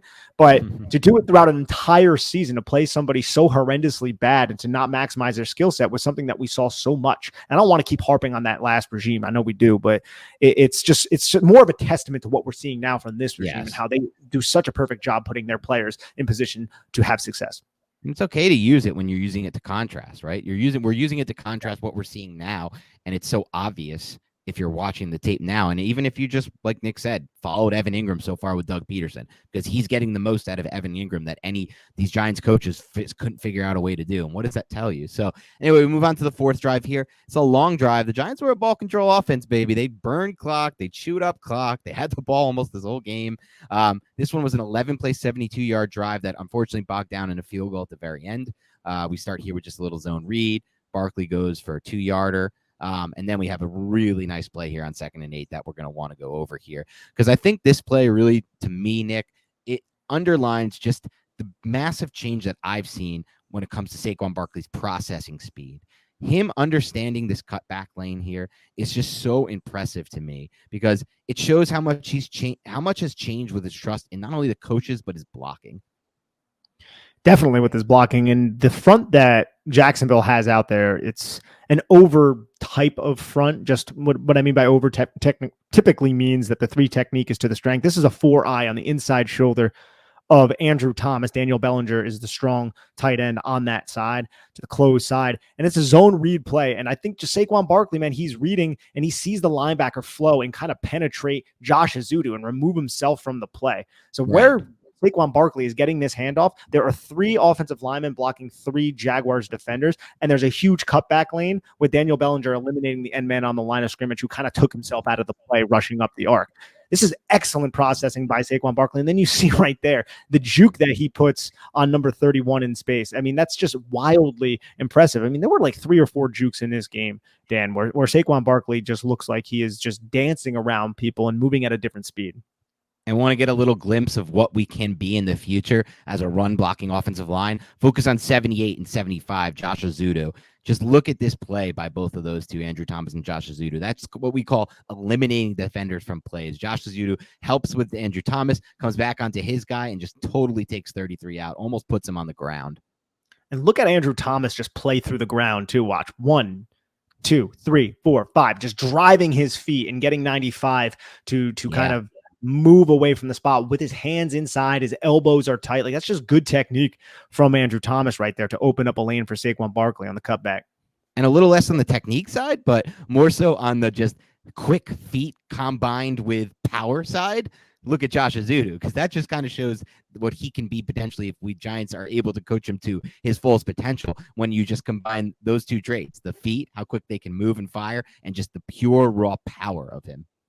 And that's the exciting thing about Ezeudo too, because you could see, you're right, the technique isn't great, but Ezeudo chips and helps Andrew Thomas and then sees a penetrating linebacker. And right here, if you're watching on YouTube, you could see how the linebacker is trying to use some sort of bull rush against Josh Ezeudo, but he gets just stood up right there. And I think it's because Ezeudo takes his inside arm, which initially contacts the player over Andrew Thomas at 4-eye, and he just shoots it. And you can't really see it right here. He just shoots it right on the inside shoulder pad of that penetrating linebacker, and it just absolutely halts that linebacker, and it almost knocks him down to the ground.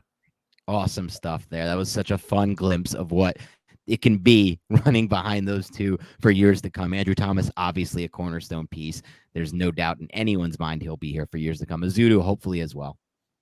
Hopefully. And the next play is just another zone read. It only gets 2 yards to set up a 2nd and 8, where this is one of my favorite plays by Daniel. Yeah. It's one of my favorite plays by Daniel Jones on tape. It's the 19-yard dig route. I believe it's 19 yards dig route 19. To David Sills. First off, I love the block by Tyree Phillips right here, how he uses a strong stab with his outside arm to just kind of split the defender and halt him while also mirroring him and staying in front of him. You can see how he transitions his weight and just keeps in front of Josh Allen through every move. That's a pretty good rep right there from Tyree Phillips. But what Daniel Jones does on this play, and I'm going to show it from the sideline first, because what you're going to have is a 3-by-1 set. The number 2 receiver is David Sills. He is the target. He's going to run a dig. Marcus Johnson is the number 1, the outermost receiver. He is going to run a 9 route, so just a streak. And then the number 3 receiver is going to run a little whip route inside, outside from Wan'Dale Robinson. And I think the processing from Daniel Jones here is pretty damn good. And you're going to see it more from the end zone angle.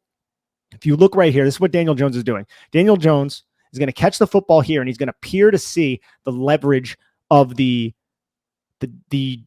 defender who is over the top of David Sills. Pre-snap, he does this. Look at the defender over the top of David Sills. If you're watching on YouTube, he is outside and up, meaning that he's influencing David Sills to the inside. So you have a middle of the field closed type of safety. You have the number 2 wide receiver with a cornerback with outside leverage. And I think that's important because Daniel Jones is going to confirm that post-snap and pre-snap. Now let's watch Daniel Jones's eyes, Dan, from the end zone angle. Daniel Jones is going to catch this football. His eyes are going to go in that direction. He's going to look at the safety to see what he's doing. He sees that the safety is gaining depth. He's not coming down. So he's not going to be an issue with this dig route. And he already knows from the pre-snap that the leverage is what it is on David Sills. And now he's going to transition to see what 33 is doing on Saquon Barkley, who is releasing into the flat on the opposite side of the field. Because in order for this dig route to work, you need both of these middle hook defenders to not be an issue, to not be an obstruction. And 33 ends up following Saquon Barkley right there. So he confirms post-snap, okay, 33 is going with Saquon Barkley. And now he flashes his eyes back to David Sills to see if that's still going to be open. And it is. You can also see how he peeks the whip route from Wan'Dale Robinson to see what 23 is doing. So right. Daniel Jones is making several reads here, and this is happening very, very fast. And he knows from his pre-snap check that David Sills is going to win inside if that safety is not an issue and if those two underneath defenders do not get in the way. And he confirms all of that right here in like about a second and a half.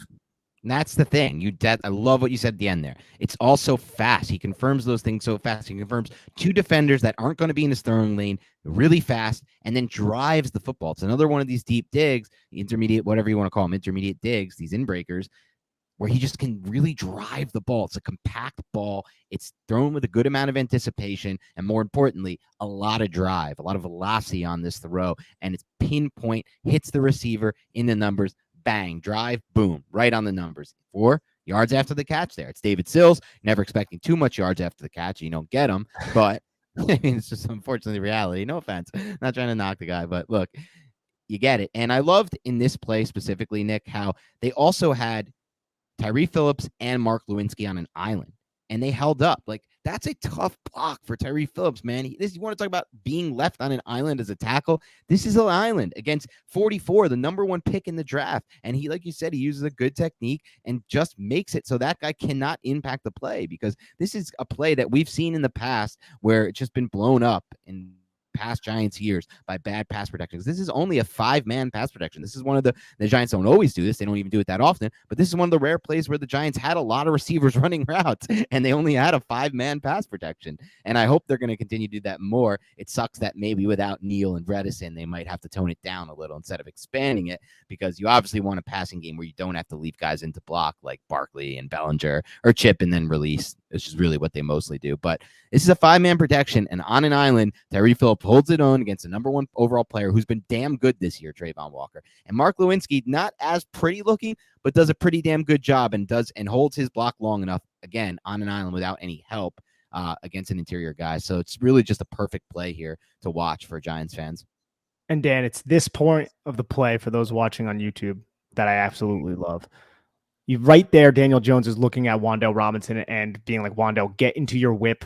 Do not lead 23 into the throwing window. And you can see he's confirming that 23 is stopping his momentum. And it's like right here on the play, right when 23 looks like he's going back outside, that Daniel Jones is really winding up to throw this dig route. Like this is a really good processing play from Daniel Jones. And I broke it down pretty extensively on Twitter if anybody wants to go and check that out.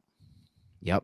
And it's awesome to see. This is just, and you should check that out. Nick has a fun breakdown. It's like a 2-minute long. You can find it on Twitter with commentary as well. He broke it down here as well. So you got most of the good stuff here as well. But yeah, just an awesome play, man. That was one of the best plays of the game here. Now this 1st and 10 RPO, I think we just kind of, did we go past that? I just wanted to say, this also, to me, could have been a much bigger play, potentially, if Feliciano doesn't lose his block. Because if he can win that block, Feliciano, it does provide, again, a cutback lane opportunity for Barkley here.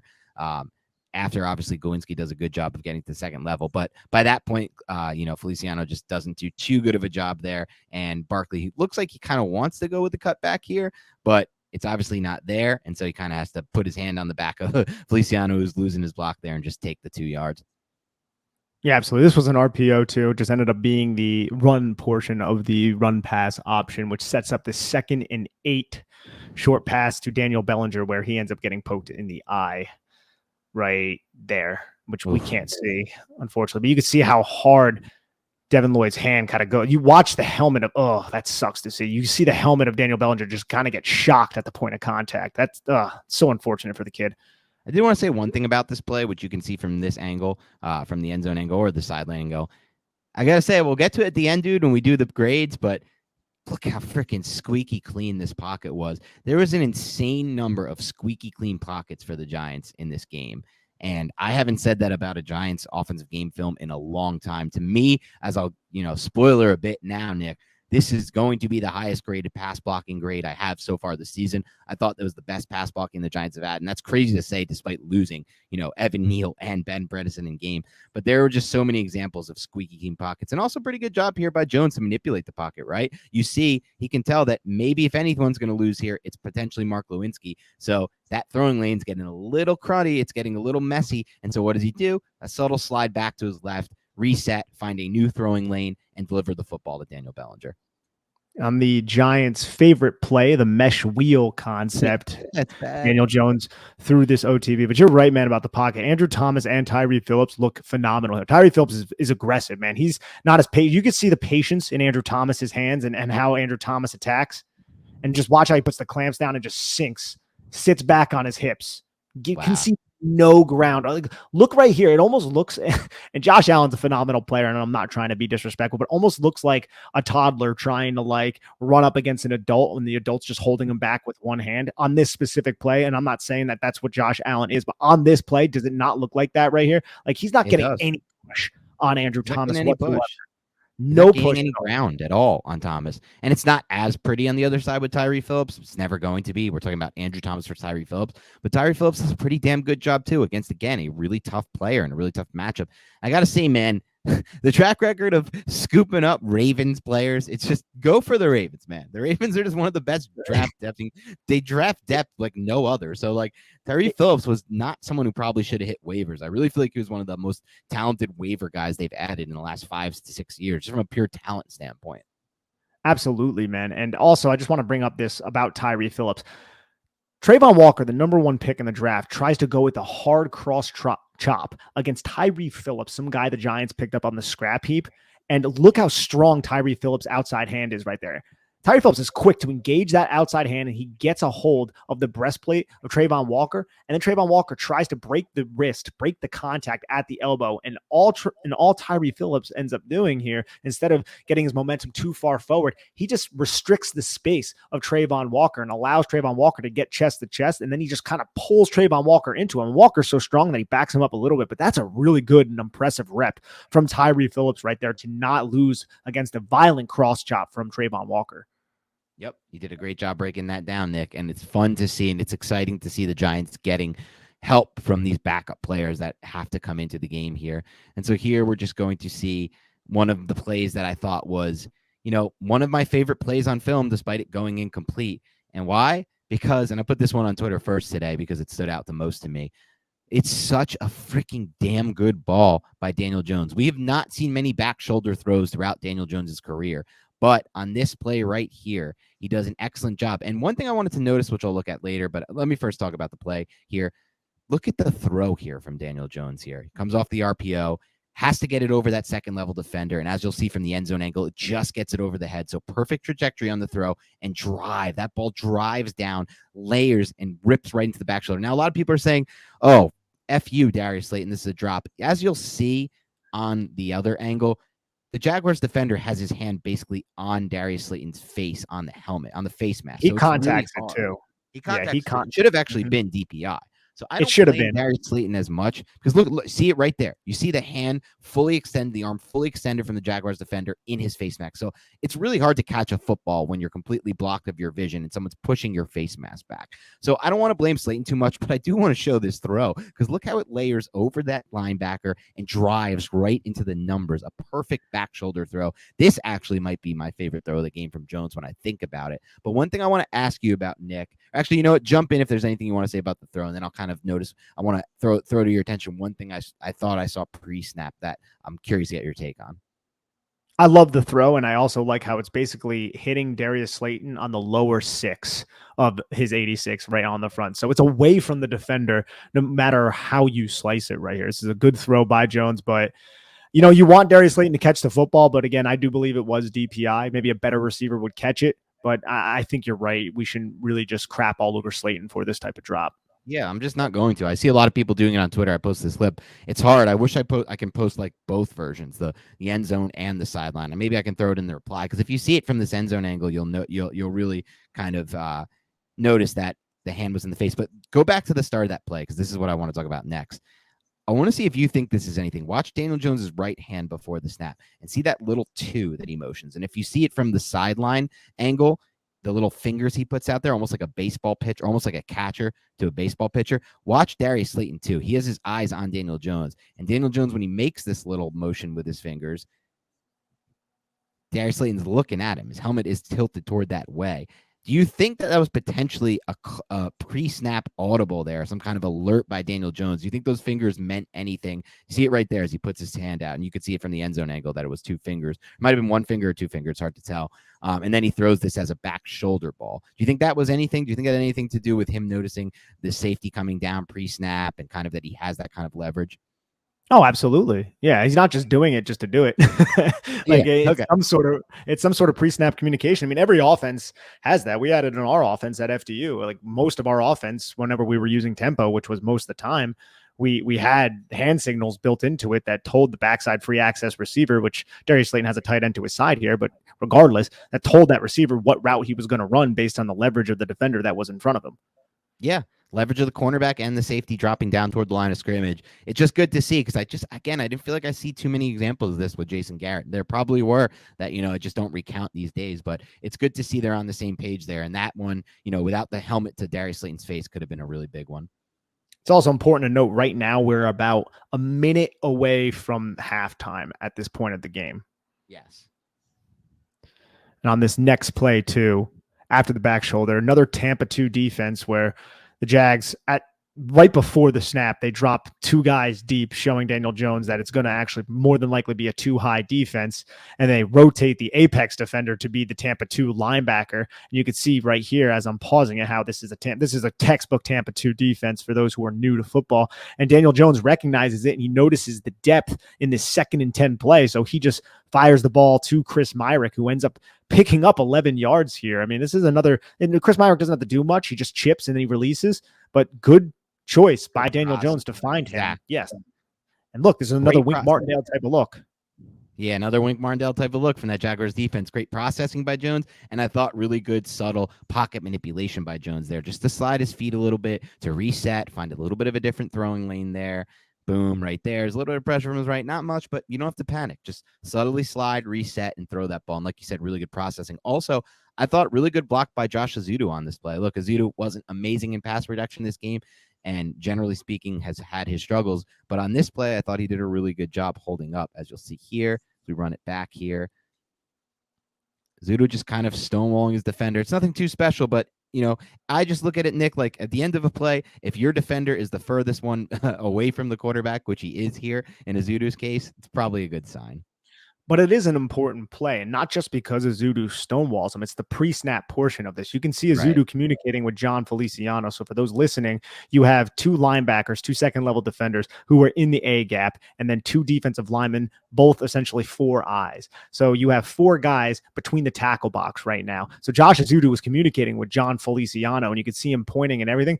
And both of those linebackers end up dropping to middle hooks in the Tampa 2 defense. They don't end up coming. And you can see Josh Ezeudo right at the snap steps to the linebacker, and you can see how the line of scrimmage kind of shifts to the right to account for all of the defenders who could possibly come right here. But Josh Ezeudo realizes that A-gap defender ends up bailing into the middle hook, so he ends up helping Andrew Thomas out and takes Andrew Thomas's 4-eye. That allows Andrew Thomas to transition to the guy Chris Myrick is chipping and releasing to, because if all of these players ended up coming, then there was going to be an unblocked defender on Daniel Jones. So it's just pretty cool to see how Josh Ezeudo processed. I got to step to the A-gap defender, and then I got to help Andrew Thomas out. And he does it very swiftly, and then he executes a really good block.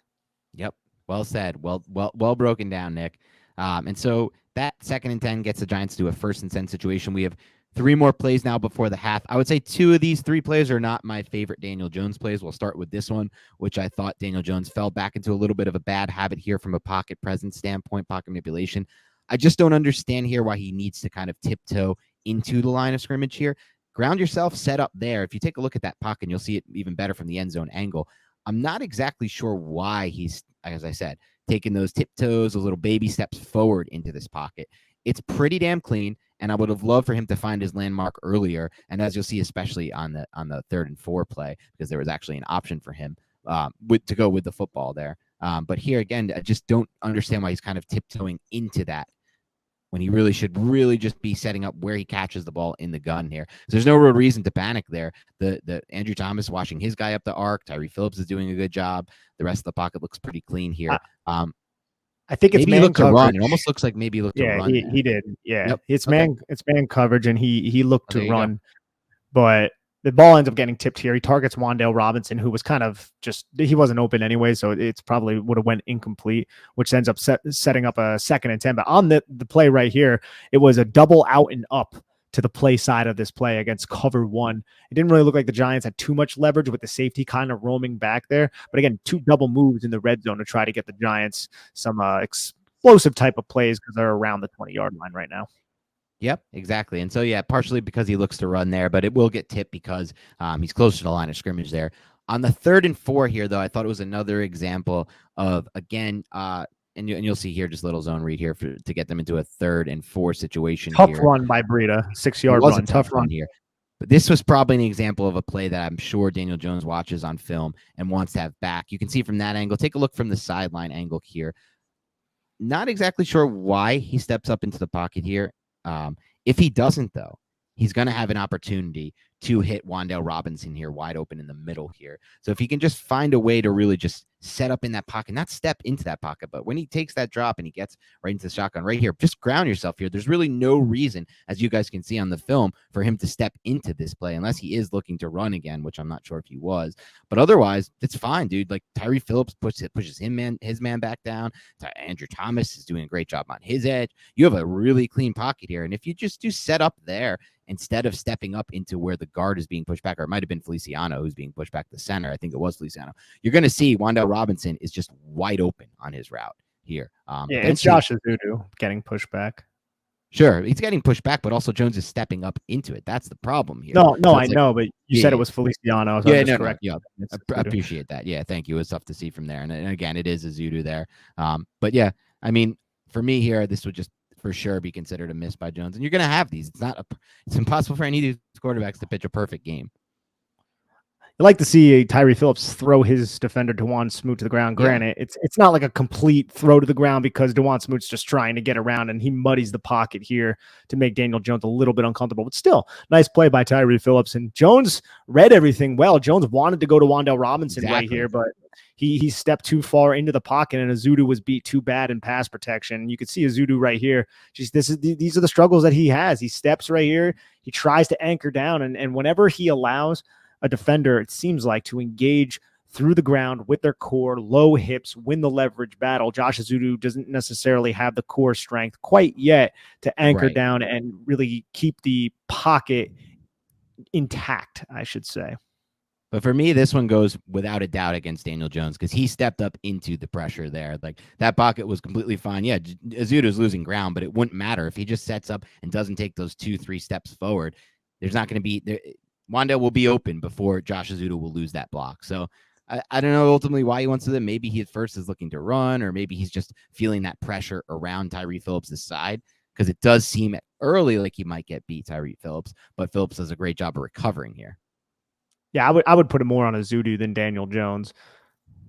Okay, but Wan'Dale Robinson, he gets right into his break and you can see Daniel Jones wants to throw this. And honestly, man, I'm kind of glad he just, at this point, when he starts to flow outside, I'm just glad he just threw it away. He did a great job throwing it away. I just think those 2-3 steps he took into the pocket that were, to me, completely unnecessary are the reason why he doesn't have a throwing lane to Wan'Dale Robinson. He's just hitching up, waiting for Wan'Dale Robinson to come open and waiting for that 23 to expand. Why is he hitching, though? I mean, he doesn't really take too many steps up. He takes like one kind of big step up right there, and then he kind of one huge step up, and then he kind of tries to reset. You're right, it is. But the one huge hitch there, just don't even hitch. Just catch that ball in the gun, ground yourself, and wait. I don't think he realizes that Ezeudo is as beat as he is, because right here he's looking down the field, he's looking at the safety to see what's going on. He's looking to see if Wan'Dale Robinson is going to be open, and then it's at this point he takes that step forward, and then I think he starts feeling the pressure right now. If you're watching on YouTube, which it means he's in the pocket, he's not even rearing up to throw, and then he's like, "Oh crap, man, this guy's right down my throat." It's actually kind of impressive that he ended up getting away, anyways. But yeah, I'm sure he'd be somebody who would say that he'd want to play back just because it didn't end up working out. Giants still get 3 points, go into halftime with a lead for once. Yep, they do. Now we roll through to the second half. It's an 11-play, 72-yard drive on their first play. Unfortunately, ends in that turnover on downs. That's the one where Marcus Johnson, they try to throw that in breaker to Marcus Johnson. Ezeudo doesn't pick up the guy. Jones gets hit. We'll see it soon. And you'll see it from you'll kind of get a good idea of Jaguars played it well, but at the same time, Daniel Jones threw an excellent ball with great ball placement. It could have been caught, but this one starts off with a little play action to the flat to Barkley. Daniel Jones just taking what they're giving him. Yeah, and again, another Tampa 2 type defense. You could see the depth that this team is dropping to is pretty wild right here. Right after they notice that it's a play action pass, they all just drop the depth. And this is the second time that we're going over this where Daniel Jones is like, okay, you want to drop that deep in this Tampa 2? Fine, I'm just going to take what's there. Ends up going for 6 yards. And the Giants got away with one there too, because Glowinski had a really bad hold there on that play. If you can see, if you saw that one, but we'll take that when they get away with it. And here's another example on the 2nd and 4 here of what we were talking about before. Mike Kafka and Daniel Jones taking advantage of how aggressive the Jaguars second level defenders were. Like, he understands here that based on the fact that this Jaguars defender is blitzing into from that vacated zone, that overhang defender, he's going to have this easy glance RPO route over the middle. Darius Slayton, there it is, pitch and catch, real easy stuff. And it's not even blitz though. Like Rashawn Jenkins, he's the safety. He drops into the box, and you're right though. The aggressiveness of Jacksonville, it's just this coaching staff taking advantage of it. You could see he's anticipating Saquon Barkley getting the football. He sees Mark. Right. It's not even like a blitz, it's like a run blitz almost.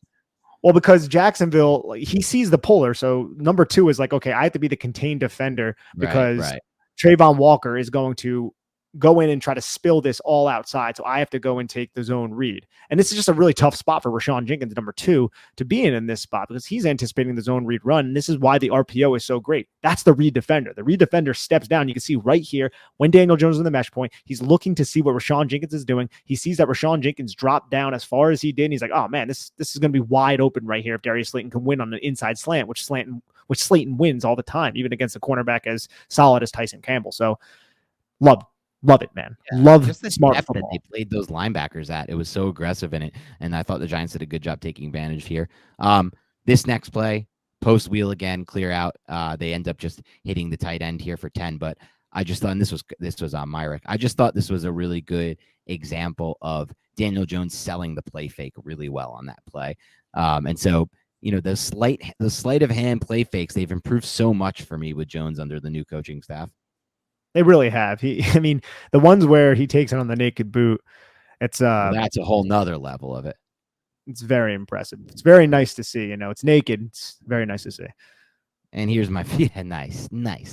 You get those. Nice. This is actually my favorite play call of the day. I don't want to spoiler it, so maybe I'll think of something else I can pick here. But I loved watching this one from the end zone angle. It's just such a creative freaking design here from the Giants, and that's just been the story of this team, my dude. Like, creative designs over and over here. Look at how fucking cool this play is. Like, it's an end around where to Matt Breida that ends up going for, I believe, it goes for a first down. Right, it goes for I think 12 or something like that. It ends up going for, I believe, I think it's about 12. He gets past the sticks here, but just watch Daniel Jones. I love the Daniel Jones play fake here. He catches the shotgun snap, keeps the ball in his left hand, fakes a quick pass out to Barkley, who's coming in motion, and then just hands it back around to Breida. It's just so well done. Look at the Jaguars defenders. Look how ridiculous. Look at where they're moving with their eyes, except for the one guy who recognizes it. And you can see before the snap that one guy in the middle does recognize what's going on and tries to get out there in time, but he just can't make it out there. And Matt Breida's quick, man. He's fast. He's a player that we've been talking about over the last couple of weeks. He's a true asset on this offense and an underrated player on this team right now. And Chris Myrick with a lead block. Myrick. Yeah, Myrick come all the way around and make that block. But I just love watching Daniel Jones catch the snap, make the full pump fake with his right hand, and then keep it in his left hand and hand the ball off on the end around there to Breida. Just so cool to see. Because again, right here, Daniel Jones just tucks it right there behind. Like, the defense can't see it. If they just saw Daniel Jones' arm, like they don't know where the football is because Daniel Jones is blocking the defense. And this is the second time that we're, in a different manner that Kafka and Dable are creating obstructions that completely legal obstructions or that the defense cannot see the football going into some sort of mesh point. I love to hear that. It's so true, man. Like, he's blocked. And if you're a defender and you're seeing that ball, like the throw fake out to Barkley by Jones there, you're seeing no ball in his hand. You're probably just thinking the ball was thrown, right? The ball was released. He's blocking the ball with his, like you said, with his back and with his left hand. So you got to assume that it's Saquon Barkley. He's trying to throw that ball really quick out to Barkley, and there's no ball left in his hand. And so that's what you see, a lot of those Jaguars defenders looking that direction, and that opens up enough room there for, and actually it doesn't even look like it ended up going for 12 yards here, but ultimately it was a good gain there, and just a really creative design. You absolutely love to see it. And then we go right back to the zone read. And I think this is where on this drive, which we'll see later in the game, that Daniel Jones starts keeping it. You could see how the Giants are starting to have success with their rushing attack at this point. And it's starting to wear down Jacksonville into the second half. Giants are just moving the football with Saquon Barkley on these zone reads. And you're going to start to see Jacksonville's defense get really aggressive as we go on here, which is going to open up a lot of rushing lanes for Daniel Jones on the zone read. And it's literally going to happen on the next play. It looks like right here where 91 on Jacksonville. Before we do that, though, look at John Feliciano. Clears out there you go, the defender John. Right there. It's just the other blockers didn't necessarily do as good of a job. I mean, Tyree Phillips, the 33 does a good job kind of evading Tyree Phillips right here. Right. But I wanted to give a shout out to Feliciano, scumbag. Yeah. The scumbag, as he likes to call himself. And then here you see a good example of what I said earlier. Daniel Jones makes the right decisions on these zone reads. He sees 91 crashing down ridiculously hard here on a 3rd and 2 to sell out to stop Saquon Barkley. So what does he do? He keeps the football. That's what you're supposed to do on these zone reads. You're supposed to read that defender, 91, and make that decision. And that's exactly what he does. Now, do you want to see him potentially slide at the end of this play? Probably. It's Daniel Jones. He doesn't always love to slide. It takes probably a hit he probably doesn't need to, but the more important thing is him reading 91 and keeping the ball for a big gain. And this is what I'm talking about too. The read defender. Yes. Not only is he the read defender who crashes, but number 2 gets removed by Chris Myrick because there are RPO tags on this play. And we've seen this same exact play several times where they run a bubble that the Giants never look at to the top of the screen. Daniel Jones goes into the mesh point, and then you have a tight end in the flat with a receiver running the 7 route to high-low if it is zone. But since it's man, both of those eligible receivers get accounted for. And since 91 Dewan Smoot pinches, there's no one to scrape and replace to contain on Daniel Jones, who ends up just getting isolated against the safety. So this is just easy yardage for Daniel Jones and a great read. And then the next play right after that was a little play action rollout here. Hit Barkley in the flat, just easy yardage here. Nothing too crazy. We'll run it. Here it is.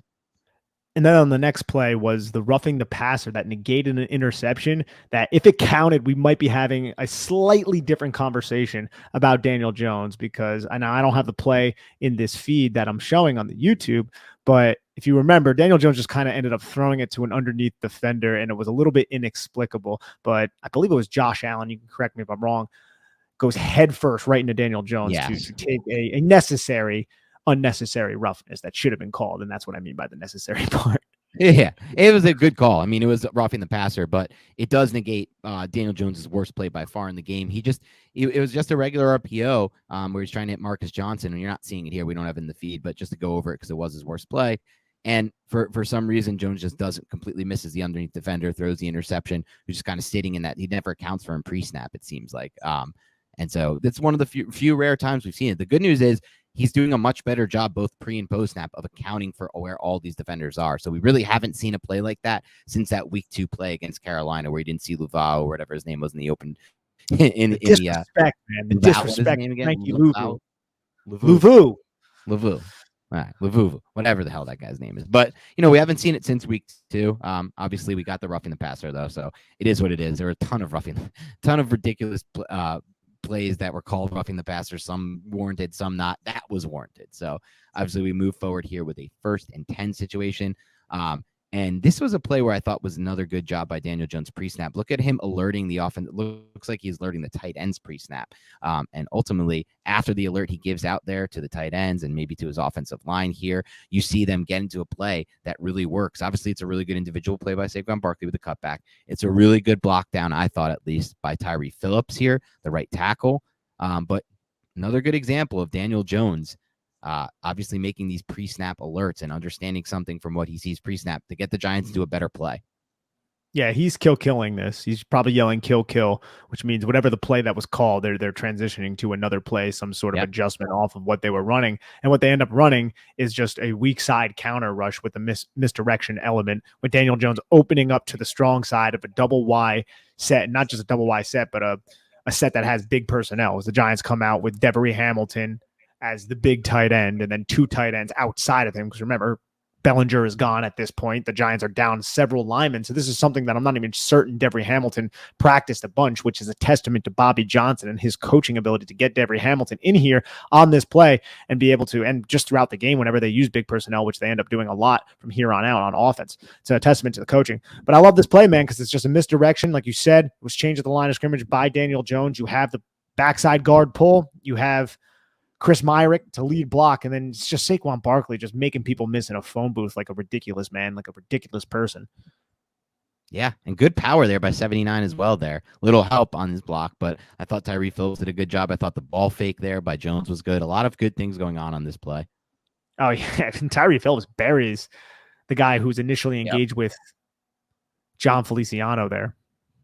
Yeah, a little help from Feliciano too, but just an excellent job by Tyree Phillips. He's a big dude, man. He is going to help in the run game. I hope. I feel like.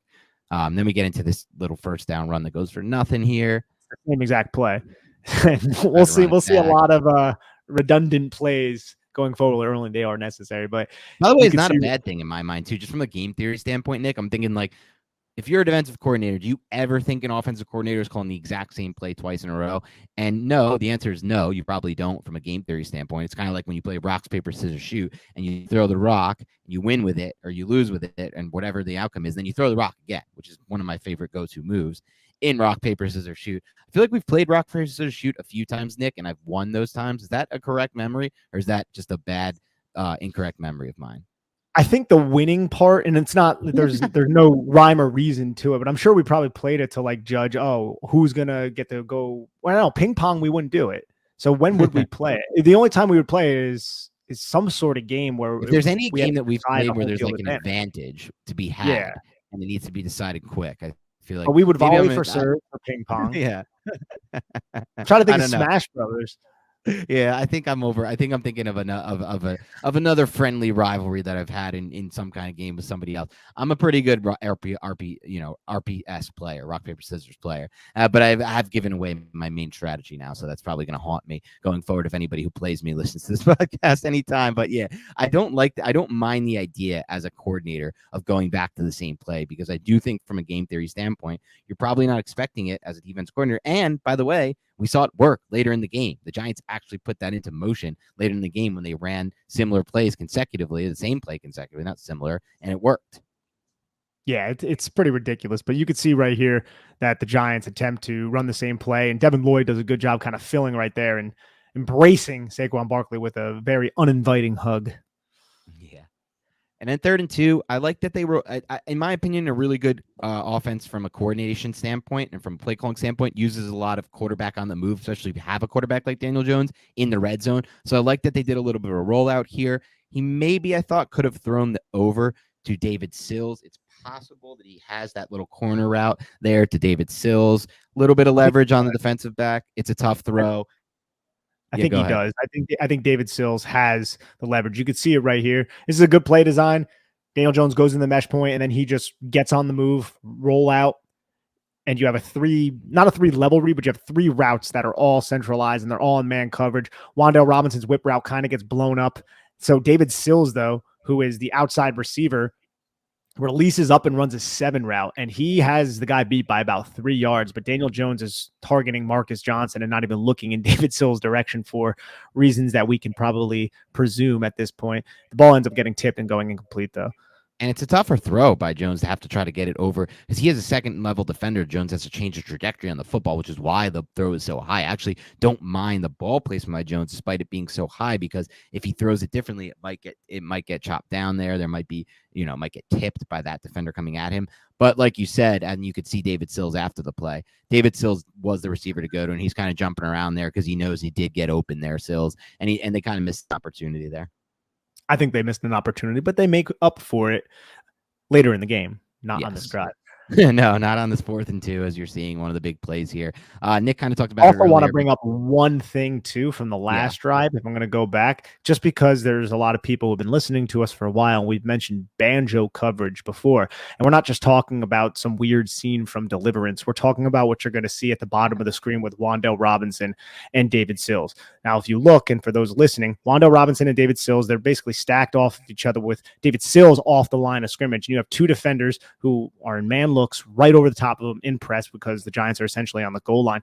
And if you watch, Wan'Dale Robinson releases outside underneath David Sills' release, and you could see how both of the cornerbacks for Jacksonville, they switch their assignments right there. And that's why David Sills ends up getting open. The original number 2 cornerback over Wan'Dale Robinson takes David Sills, and that's why David Sills is able to create so much separation. We know David Sills athletically is not necessarily a player who's going to create separation, but the banjo coverage here, and this is what we mean by banjo, is it switches right at the snap. If one guy goes out, I'm going to take him. You take the guy who goes inside. Now, this time, the Giants kind of run 2 routes that are outside. That's why David Sills ends up having the leverage that he does.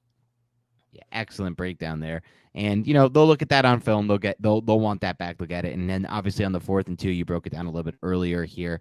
Josh Ezeudo blows his block early, gets Daniel Jones completely blown up. And look, Daniel Jones has always had the trait of being poised in the pocket, not scared to take a hit and still deliver the football, which is exactly what he does here, knowing he's going to get destroyed here. But you don't want your franchise quarterback taking hits like this, because they could lead to injuries, and that could ruin your entire season. So you don't want blown blocks like this from anyone on your offensive line. And it looks like just a little bit of communication issue here. As you can see before the snap, Ezeudo just not exactly sure where to be. And despite all that, Jones puts the ball in a really good spot. But, I thought this was twofold. I thought maybe you can blame Johnson for the drop as far as at the catch point goes. But also it was really good coverage by the Jacksonville defender, who wasn't really too fooled by it and kind of stayed on the in-breaker route. Yeah, that Jacksonville defender did a great job just allowing Wan'Dale Robinson to do his thing and then coming off. And he's probably the main reason why this play didn't work. But the ball was still put right into Marcus Johnson's hand. I can understand the frustration from Daniel Jones. Yeah, for sure. Because especially if you're Jones and you realize that I just stood there in that pocket tall, despite my left guard just literally allowing a free rusher on the interior, not like an unaccounted defender on the edge. It's a free rusher up the interior. There's just a blown miscommunication in the offensive line. I stood there, I took a hit, and still delivered the ball right exactly where it needs to be. Now, again, part of it was Jags defender playing it well, but also it could have been caught. Some receivers can maybe attack that football differently or find a different way to catch that football. And so, I can understand the frustration for sure. It felt like at that point, maybe this was the first game the Giants were actually going to lose in one of these tight situations. To me, at least, Nick, when I was watching the game, I was like, shit, man, like they missed that 4th and 2 there, which, by the way, I fully support going for it on 4th and 2 there. My personal opinion there, from a goal to go situation there, just 2 yards to go. You want to be an aggressive head coach like you were in week 1. We can't knock it when it doesn't work. When it does work, Titans versus now.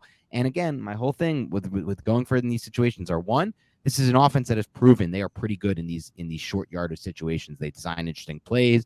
They get situations where it's not just like totally, there's nowhere to go with the football. 2, you miss it here. What do? You put the offense in a tough spot. Now they have 1st and 10 from their own 2, and they're backed up, and they might get a safety, or they might be forced to punt from within their end zone, or they could get blocked, or it could be a bad punt, a shank punt, or a punt return that puts you right back into field goal range anyway. So, again, most offenses I support it, especially this offense, which has proven time and time again, they can pick up 2 yards. Exactly. And that's going to set up a 5-play, 21-yard drive where the Giants end up punting the football, too, which is like, again, kind of substantiates what you just said, or at least reinforces it, because the Giants, it's like, oh, man, they don't score, and then they have to punt the ball, only 5 plays the next drive, even though at this point in the game, the Giants do not have the lead. I believe the score at this point is 13-17, Jacksonville? Yes, 13-17 at this point. So let's go right to the drive then. And what do the Giants do? They go right to the zone read on the first play. You can see 41, Josh Allen, be very disciplined. We'll see it on the end zone and then move on to the next play. So Daniel Jones knows, okay, they're still being disciplined at this point. Got to hand the football off. There's the read defender, Josh Allen. Hand the football to Saquon Barkley. Saquon Barkley, again, man, almost springs a huge run here, but 47 comes off his block of Andrew Thomas and ends up making a pretty impressive tackle on Saquon to set up a 2nd and 4. Yeah, we'll run through this drive a little bit here. You have a good job here by Myrick holding up on the edge, I thought. not the easiest task there for a tight end. We've seen players screw that up, and it was a good read again by Daniel Jones. He's doing a good job of reading when to keep it, when to give the ball up. So they are able to get a little first down here. We'll show you a little bit of a stretch zone here where Barkley gets 3. Roll that tape. 3-yard run by Saquon. So you got 2 zone reads and then a zone and then a stretch zone to set up the 2nd and 7. Yeah, this play has a few things. One thing I like by Daniel Jones, one thing I probably don't like here by Daniel Jones, but you can't really see from that angle and takes a huge hit. That I don't like more than anything. I like that he makes a decision here based on what he sees post snap with the coverage down the field to not pull the trigger here and to take the sack. Because if he throws this football down the field, there is no option for him at any point. But I didn't love his the post-snap confirmation of where that middle defender is, who has to work around a lot of trash here to get to Myrick here. So if Daniel Jones understands that defender is going to have to work on from the middle, basically the middle of the field there, almost like operating as like I don't know who that was there. It looks like maybe one of their safeties who came down. He can kind of get the ball right there to Myrick, just take the ball here if he recognizes this, because that defender has to work around and around that coverage there. And it looks like it's number 2 there. Number 2 has to ultimately work. Yeah, exactly. Has to ultimately work around David Sills' route. And so he could get that ball right there in the flat to Chris Myrick, and you'll probably get a pretty good gain out of it because that defender has to work around. But, that's not part of the progression. He's obviously looking downfield early, and I like the decision to not throw that anywhere. But damn, does he take a big hit on that? Yeah, he gets sacked. He takes a walloping hit. I think maybe Daniel Jones believes pre-snap that Wan'Dale Robinson is going to be open on the horizontal cross. But the way 31 plays this, 31 outside leverage, and he loses to the inside release of Wan'Dale Robinson badly, but then he goes right into trail, which I believe is probably by design, if I'm guessing, and he sinks underneath the release of Wan'Dale Robinson with the safety over top, and it's almost like a bracket in the middle of the field over Wan'Dale Robinson, and I think that was Daniel Jones's read. He didn't anticipate that, and it was a good adjustment by this Jacksonville defense. But if it wasn't that, I think you're right. Chris Myrick is the read there, based on just the play. And this is something Daniel Jones fully understands, right? You have 2 inside breaking routes against man coverage with the flat going in the flat. So that number 2, Rashawn Jenkins, who has the assignment of Chris Myrick, knows he has to work over the top, as you broke down. So I think he just got a little fooled. I don't know if fooled is the right word. It was just a nice adjustment by Jacksonville to eliminate Wan'Dale Robinson. And kudos, albeit you should say it, the protection isn't great here. So Jones has to make his decision fast. He doesn't have time potentially to work back toward, he may think he has something like you said with Robinson, and he doesn't really have too much time to get off of that. And obviously on the next play, you can see here as Nick's rolling the tape here. Was this the 3rd and 4 that they challenged, I believe, right? Yeah. Yeah. So Tanner Hudson doesn't end up catching I thought that was a catch, but I guess the challenge said it wasn't. Did you think after the review it was or wasn't? I think I thought it wasn't. Okay. Because it bobbled. I can see the ball moving. The ball's moving. Yep. Yeah, as he tries to pin it to his hip. So that was the main reason why. But it was good pass protection here. Jacksonville again, man. They're sending pressure. They send 5 here, which is kind of like that up. It's kind of like 4 just because Saquon Barkley's in protection, and I think the guy who ends up coming on the blitz is really just the assigned to Saquon Barkley. So Giants, though, still pick it up pretty well because it was somewhat of a simulated pressure. Yep. Obviously, that leads to the punt. And so now here comes, as always, the Giants seem to have one now every game. It feels like a 4th quarter, game-winning touchdown drive. And that's just the Giants this year so far in 2022. It's a 10-play, 79-yard drive. So this is a long drive here where they go. And we start off here, a little cross-dig, double-in type of route here. Daniel Jones doesn't like what he sees, makes a decision really early, and the correct decision to try to get out there. I was interested to see your take on this, Nick. He tries to squeeze through this little hole. I almost thought if he cuts that back to the left instead and jukes out that defender, he has a lot more green grass cutting to his left. Instead, he tries to squeeze through it and ultimately just gets 1 yard on this play.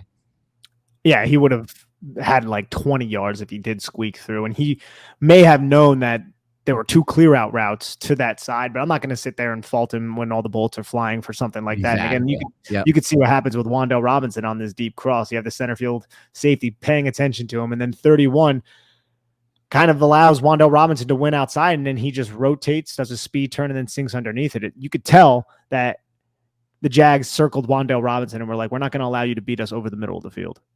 Yeah, especially in the second half, they adjusted to Robinson, who had such a big half, and that was just great coverage by the Jaguars. So I did think it was a good job by Daniel Jones not to make the decision of throwing that football and potentially hurting the Giants. And this is a really fun play to watch here. Another really good design by Dable, Kafka, whoever you want to give the credit to here. A lot of eye candy pre-snap, and you get the Jaguars defense moving in one direction, then you just fake the jet sweep and pitch it out to Barkley.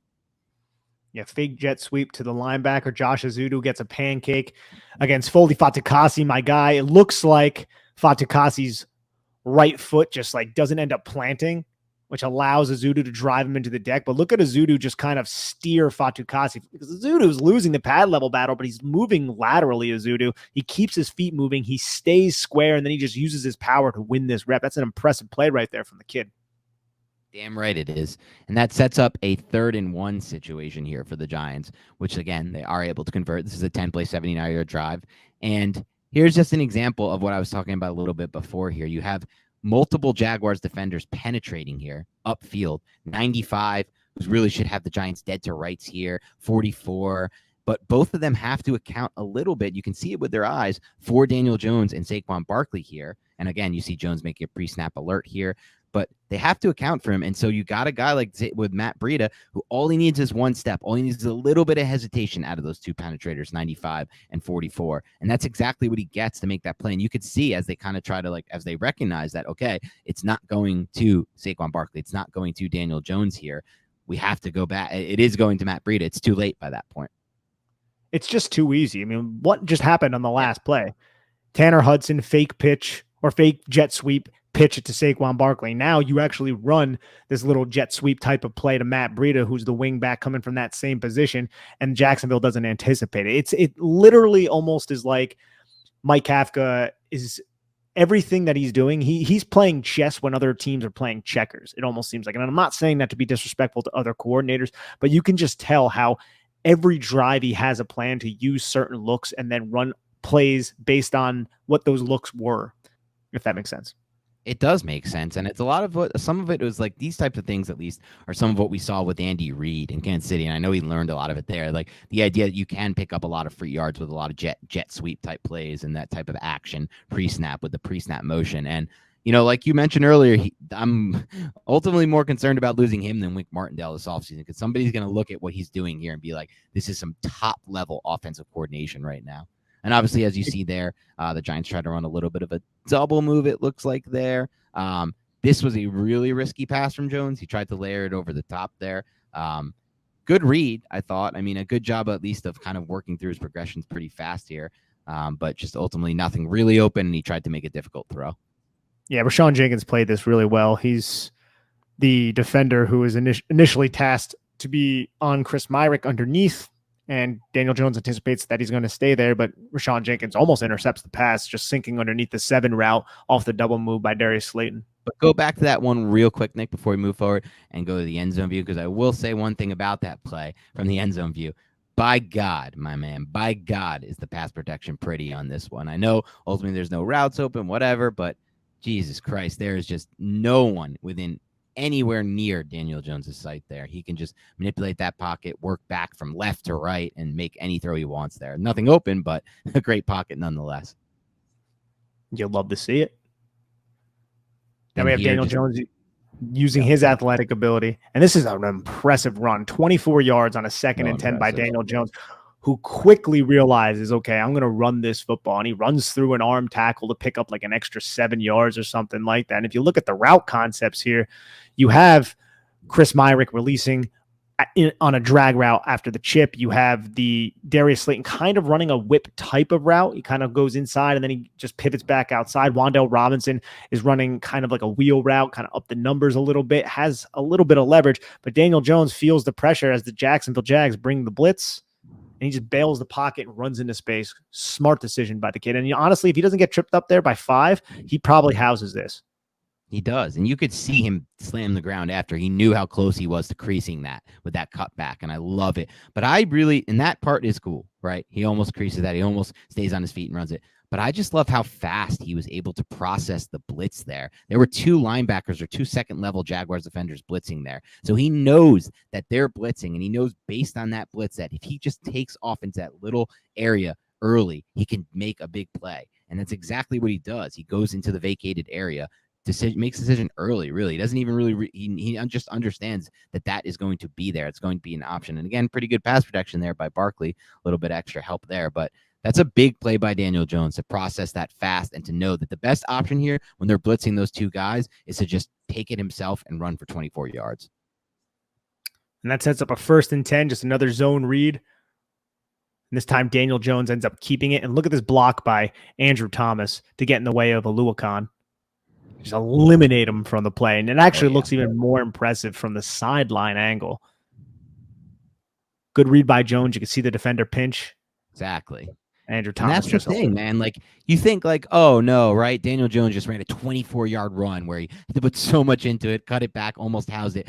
Like, maybe he'll just hand the ball off here, right? That's the defense thing. Maybe he'll just give it. But no, he reads it. He's not worried about, like, he's not just like, oh, I'm tired. No, I'm not tired. I'm going to take the ball again. I'm going to pick up another free 9 yards because you pinched down, and that's the read, and I'm going to take it. And it's just awesome to see because, look, some people, to some degree, you may wonder, oh, is it more fun to watch a quarterback that's throwing dimes down the field, intermediate vertical shots all game like this? Or, is it fun to watch a quarterback and play for a quarterback if you're these Giants teammates who can do things like this, right? Who can just make these kind of plays with his legs and keep your offense moving and give you these free yards while the clock continues to move all game like Daniel Jones is able to give them. On back-to-back plays, he gave the Giants offense 33 yards there. And that's big. And the clock continues to move through that as well. So it has to be fun in my mind. Yeah, it's probably fun as receivers to get a quarterback who's just like diming balls up down the field left and right like Mahomes and Allen or whatever. But as like an offensive line and just the team as a whole, man, when you have a quarterback who can do this with his legs all game like Daniel Jones is able to do, it's truly must be fun to play with. And also, I got to love that Wan'Dale Robinson runs this bubble here just to occupy that apex defender to allow Daniel Jones to have more space. Just little things like that. Yep. Little things like that go a long way. They really do. And they go for -1 on this next one here, which was a pretty good block by Feliciano, it looked like, but just couldn't get it going. And then that picks up, and it leads it to just a simple 3-yard pickup on the zone read to get them into a 1st and 10 situation where we'll see maybe my favorite run of the season. From Saquon Barkley, as crazy as that may sound, it was just so impressive. 18-yard gain, just wild jukes. He's just dead to rights, man. He's just dead to rights here. Like 2 plays this perfectly. It should be a -2-yard gain or a -2-2-yard loss here. 2 plays this incredibly well. He's tricky before the snap there, kind of looking out. Look at number 2 here before the snap. He's kind of looking to the left, and he just penetrates. Barkley just jukes him, then sees the cutback lane, understands the cutback lane, and then even finishes at the end by not trying to do more with it, by getting vertical at the end of this play, which is just such a nuance of it. And I really just loved Ezeudo, the job Ezeudo did on this play as well. Josh Ezeudo staying with his block and then blocking down to clear that final cutback lane. And so this is just such an excellent play by Saquon Barkley here to evade that and then to see the cutback lane, and a really good job by the Giants offensive line, specifically in my mind, at least Josh Ezeudo, of maintaining his block and then driving 95 back and clearing that big cutback lane.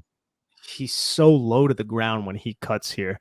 It's so hard. And then Rashawn Jenkins does a really good job getting up, and he still can't locate Saquon Barkley, despite the fact that Saquon Barkley changed his entire momentum and his direction to run right in front of the face of Rashawn Jenkins. Like, Saquon Barkley is playing unreal football right now. Unreal, elite, #1 running back in the league type of football.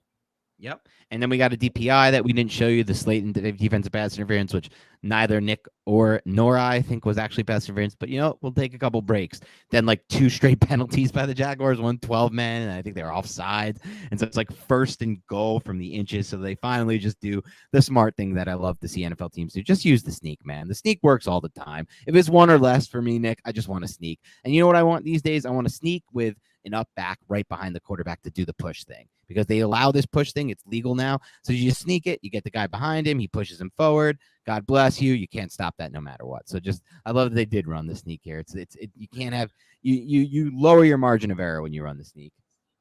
And now the Giants have taken the lead. They're up by 3 points, and they're about to go on an 8-play, 61-yard drive to bleed the clock to 1:07. And on all of these 8 plays, the Giants run The same exact, I don't want to say the exact play because there are wrinkles that we will go over, but the same play. And you want to talk about demoralizing your opponent, Dan.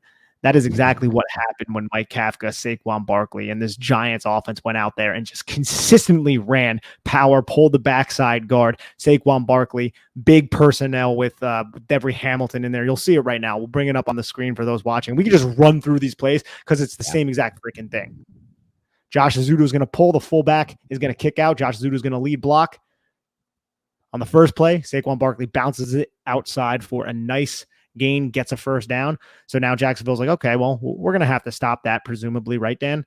Well, not exactly, not entirely. And you can see how Devery Hamilton is in there as a big personnel. Beautiful block by Josh Ezeudo to turn Rashawn Jenkins away. This play wasn't as fruitful, but that sets up the next play, which Mike Kafka says, okay, motion, Chris Myrick, Josh Ezeudo pull, kick out Rashawn Jenkins again. Saquon Barkley outruns the linebacker, then runs through Tyson Campbell, gets out of bounds, which Saquon Barkley was pissed about. That was the first time Saquon Barkley went out of bounds, and that's not something that you necessarily want. And now Matt Breida comes into the game, and this is where they change it up a little bit, right, Dan? Oh, yeah. And by change it up, they just run it to the other side. Yeah. I was going to say, you'll see here, they literally just flip the play. It's like in Madden where you just go to your play call page and you just click flip, little button that flips it. That's all they do. Yeah, they didn't even, well, it wasn't a pure flip because all they did, it was like in Madden when you're at the line of scrimmage and you like the front that's to another side. That's it's like you revert. Yeah, okay, it's the audible at the line of scrimmage. You're right. It's the audible at the line of scrimmage because they're running it to the tight end side, not the big offensive lineman side. And this only goes for 2 yards, but it sets up a 2nd and 8. And this is where they run an adjustment off of the play that I absolutely love. Because at this point, Jacksonville, Dan, is like, yo, what the heck is going on? We can't stop them. They just keep running the same play. They don't go into a two running back, quote unquote, personnel package behind Daniel Jones. They use Chris Myrick as a wing back off of Tanner Hudson, and they bring him in motion to, quote unquote, lead block. Only it's all a ruse, Dan. Daniel Jones keeps the ball, and there's no Jacksonville Jag in sight. And if you look at this play, Dan, look at Devin Lloyd and Trayvon Walker, 33 and 44. They both go way over to Matt Breida. Nobody is paying attention to Daniel Jones on this naked boot. No one is. And not only is no one paying attention to Daniel Jones in this naked boot, Daniel Jones does such an excellent job of selling this thing. Look at the ball. Look at 44 here. 44 is just absolutely, and that's Trayvon Walker, just absolutely clueless that Daniel Jones could have the football here because Daniel Jones did an excellent job of taking the ball out of his left hand where he uses for the play fake, putting it in his right, leaving that left hand open so it looks like it's empty, and it is empty. And so 44 reads it, and then he way too late to realize there that Daniel Jones has the ball. And one thing I just love about this play, watching the back end of it, it's just such a demoralized defense you can see on the back end as 5 comes over. Daniel Jones, just everyone by the end of that play for the Jaguars, to me, Nick, was just looking like they've been beaten down. They had a long drive, but they're just taking it to him in the run game. They're not really going in full speed here. To me, it feels like. Now, part of it is obviously you can't go head first toward a quarterback or whatnot, but I don't know. It just felt like at the end of this play, the body language was of the demoralized Jaguars defense here from 5 and just everyone involved. How could you not be demoralized at this point? Like Devin Lloyd and Trayvon Walker are both number 1 picks, but because we reference Madden so much on this podcast, like their inexperience trait, their awareness trait definitely showed here because you saw the same run several times and now you're seeing a similar looking run, only Daniel Jones keeps it. And both of those players who were originally to the tight end side, the side that Daniel Jones rolls out to, they're nowhere near where they need to be to stop Daniel Jones on this play action. Just bootleg, man, naked bootleg. I absolutely love it. That was a great after this play. Look at those 4 Jaguars defenders after this play. They're not yelling at each other. They're not angry. They're just demoralized. It's like, I'm not mad. It's when your dad would used to tell you, I'm not mad at you. I'm just disappointed in you. I'm not mad. I'm just disappointed. And now we see though that same front, the adjustment for the front is you just use Chris Myrick as the wing back and you motion him to kick out still, pull Josh Ezeudo to locate. And this play doesn't go as well as the others with Saquon Barkley, but it's the same exact play, again, only with a slight adjustment. Now they go back to the play that they ran the first 4 plays of this drive. And it's finally played really well by Jacksonville. But at this point, the New York Giants are in field goal range. They kick the field goal, and the rest is history. Yep. and they go out of bounds. Obviously, the 3 plays on that drive, Barkley went out of bounds. He wants to have at least 1 or 2 back. That could have been a game over type of situation. He tries to there, but they rule it that he wasn't, and it's a close call. I don't really know the full rules. The announcers made it seem like it should have been called inbounds, but it is what it is. To me, it looks like he's out of bounds. Like that shin. Yeah, it does look like he's out of bounds. Yep. That shin isn't down until right now. Yeah. He's already way out by that point. Yep. Honestly, man, that is a huge play in this game. The Giants almost lost the football game because of that mistake by Saquon Barkley, but he'd be the first person to be like, yo, I messed up. Like, and there were 2 other runs on that drive where he went out of bounds too, where he could have kind of like fell forward or found a way to stay in bounds. So yeah, any of those plays. That was rough by Saquon, and he's a smarter player than that, but I'm sure that he won't make the that a week before that he had the heady play where he, so it's like the total opposite. So anyway, let's wrap this bad boy up. It's our longest ever. I kind of knew it was going to be. There's like 81 plays and they were all a lot of fun with some superlatives. So I'm going to go and start this bad boy off for you with your unheralded player of the game. Unheralded player of the game. I think I should go with Tyree Phillips because he stepped in. That was my pick too. Yeah, he stepped in on a big spot, man. You can have him too. I mean, I can come up with probably somebody else, but as I talk, he stepped into a big spot, man, and he ended up playing damn well. And I hope that he can maintain that level of play for the next coming weeks. I mean, luckily the Giants have a bye in 2 weeks because Evan Neal's going to be missed. But what I saw from Phillips, it was pretty damn impressive. My other pick was going to be Phillips. My other pick would be Chris Myrick. Stepped into a bigger role with Daniel Bellinger, ruled out, made some really good catches, made some really good blocks, showed kind of, he could maybe take over that role. I mean, I still want depth there. I still want them to find another Myrick type, another Bellinger type. There's a guy sitting on the Cardinals practice squad over there, Max Williams, right now, who I would love the Giants to take a look at. Now, I think he's injured and he's dealing with some super bad injuries right now that have like infected him to some level. But this is a guy who's proven he can block. So you know what? He's kind of like the perfect Bellinger Myrick type. So we'll see what happens. I thought you could bring up another Max that's on the Cardinals right now who is familiar with the Giants, and Max Garcia. Oh, Garcia, yeah. No. I'm not I think he's on the active roster though. Yes. So we'll go there. We're unheralded player. How about the best route run that you saw on film? So there are actually several good ones by Wan'Dale Robinson, but I think I have to go with the opening drive touchdown to Darius Slayton and how he released and created the separation in a one-on-one matchup. So I'm going to go there. Yeah, that was also the one I was going to pick. So let me think if I can think on the spot. We're 2 for 2. I'm picking the same ones. I'm just going to go with that one because I do think it's fair to say that was the best route run in this game. How about the best throw? There's a lot of options, I think, for best throw from Daniel Jones. I'm going to go with the David Sills one, even though I think it could easily be the Darius Slayton one, just because there was so much that went into it from a processing standpoint that I'm going to factor that into the throw as well. So I'm going to go with David Sills catch. Yeah, definitely. And I think that's fair to do moving forward when we decide best throw. It's like best everything play from the quarterback throw. But I'll go with the back shoulder play that we broke down earlier to Darius Slayton. I mean, to get that ball over the defenders trying to jump and tip it at the second level took a great amount. Took the quarterback changing his trajectory. But despite him changing his trajectory, he maintained ball placement, which was perfectly, like you said, hit the lower half of that 86 right where you want it for the back shoulder type throws. And drive. He still had drive on the football, really good velocity on it. So all 3 factors playing there: change the arm slot, change in trajectory, change in good ball placement or pinpoint ball placement, I should say, and really good drive and velocity. So that was my favorite throw of the day. How about the best play call from Kafka? Best play call. I mean, there are a lot of options, and I think I can go with so many different directions here, but I think I'm going to go with the play call that he used on the final drive to go up by more than a field goal, just because it takes a lot of stones to call the same play that many times. And then it also incorporates the 2nd and 8 adjustment that he had to ensure the Giants get in the field goal ranges. That sequence of plays, this is a lot about your coordinator and his trust in his players to execute. And there were players out there on the play side, like Devery Hamilton and players like that who aren't first teamers or anything like that, didn't really have a lot of first team reps, but stepped in and they still were able to execute.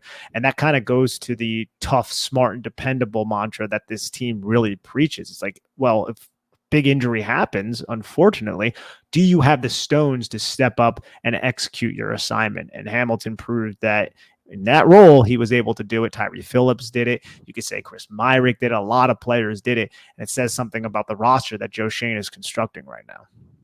Yeah, I mean, for me, it's the bootleg there from Daniel Jones. It's just such a perfect, like for me, it's like, okay, you could talk about the better designs in this game, and I think a lot of the plays were were better designed by Mike Kafka. But if I'm just talking pure play call, in the moment, situational play call, to pull that out of your butt right there, I don't know if ass is considered a curse. I just muted. What's it called?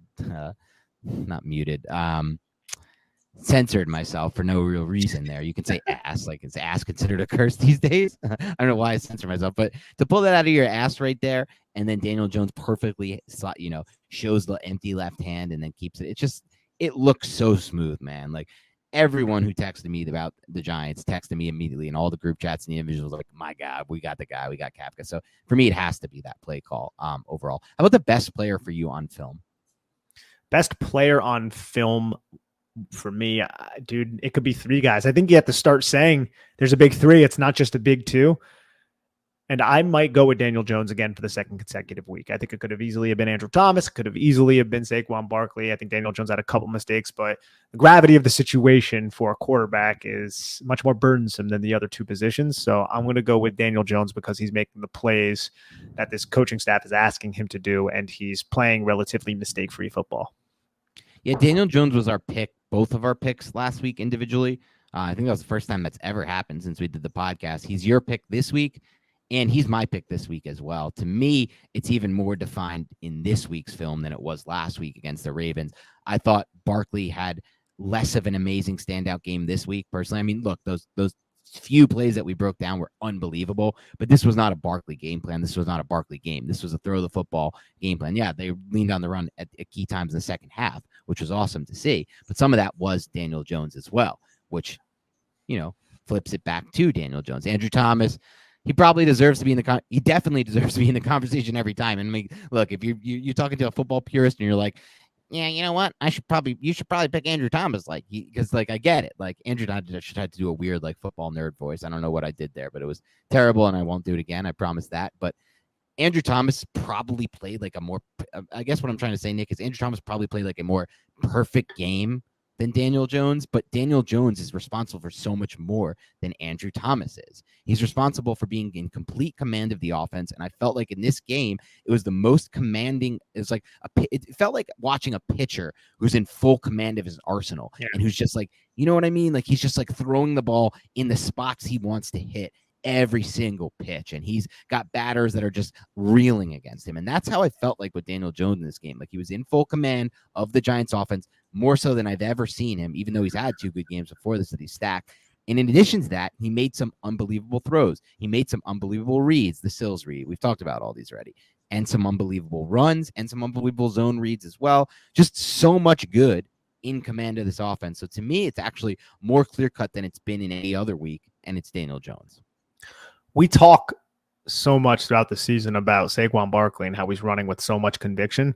Well, these last three games, Daniel Jones is playing the quarterback position with so much conviction. Yes. It says a lot about his growth, says a lot about his development. And this is his first year in an offense that is considered advanced by a lot of people and veterans in the NFL. So I think that really says something about where Daniel Jones is. He just needs to keep doing it.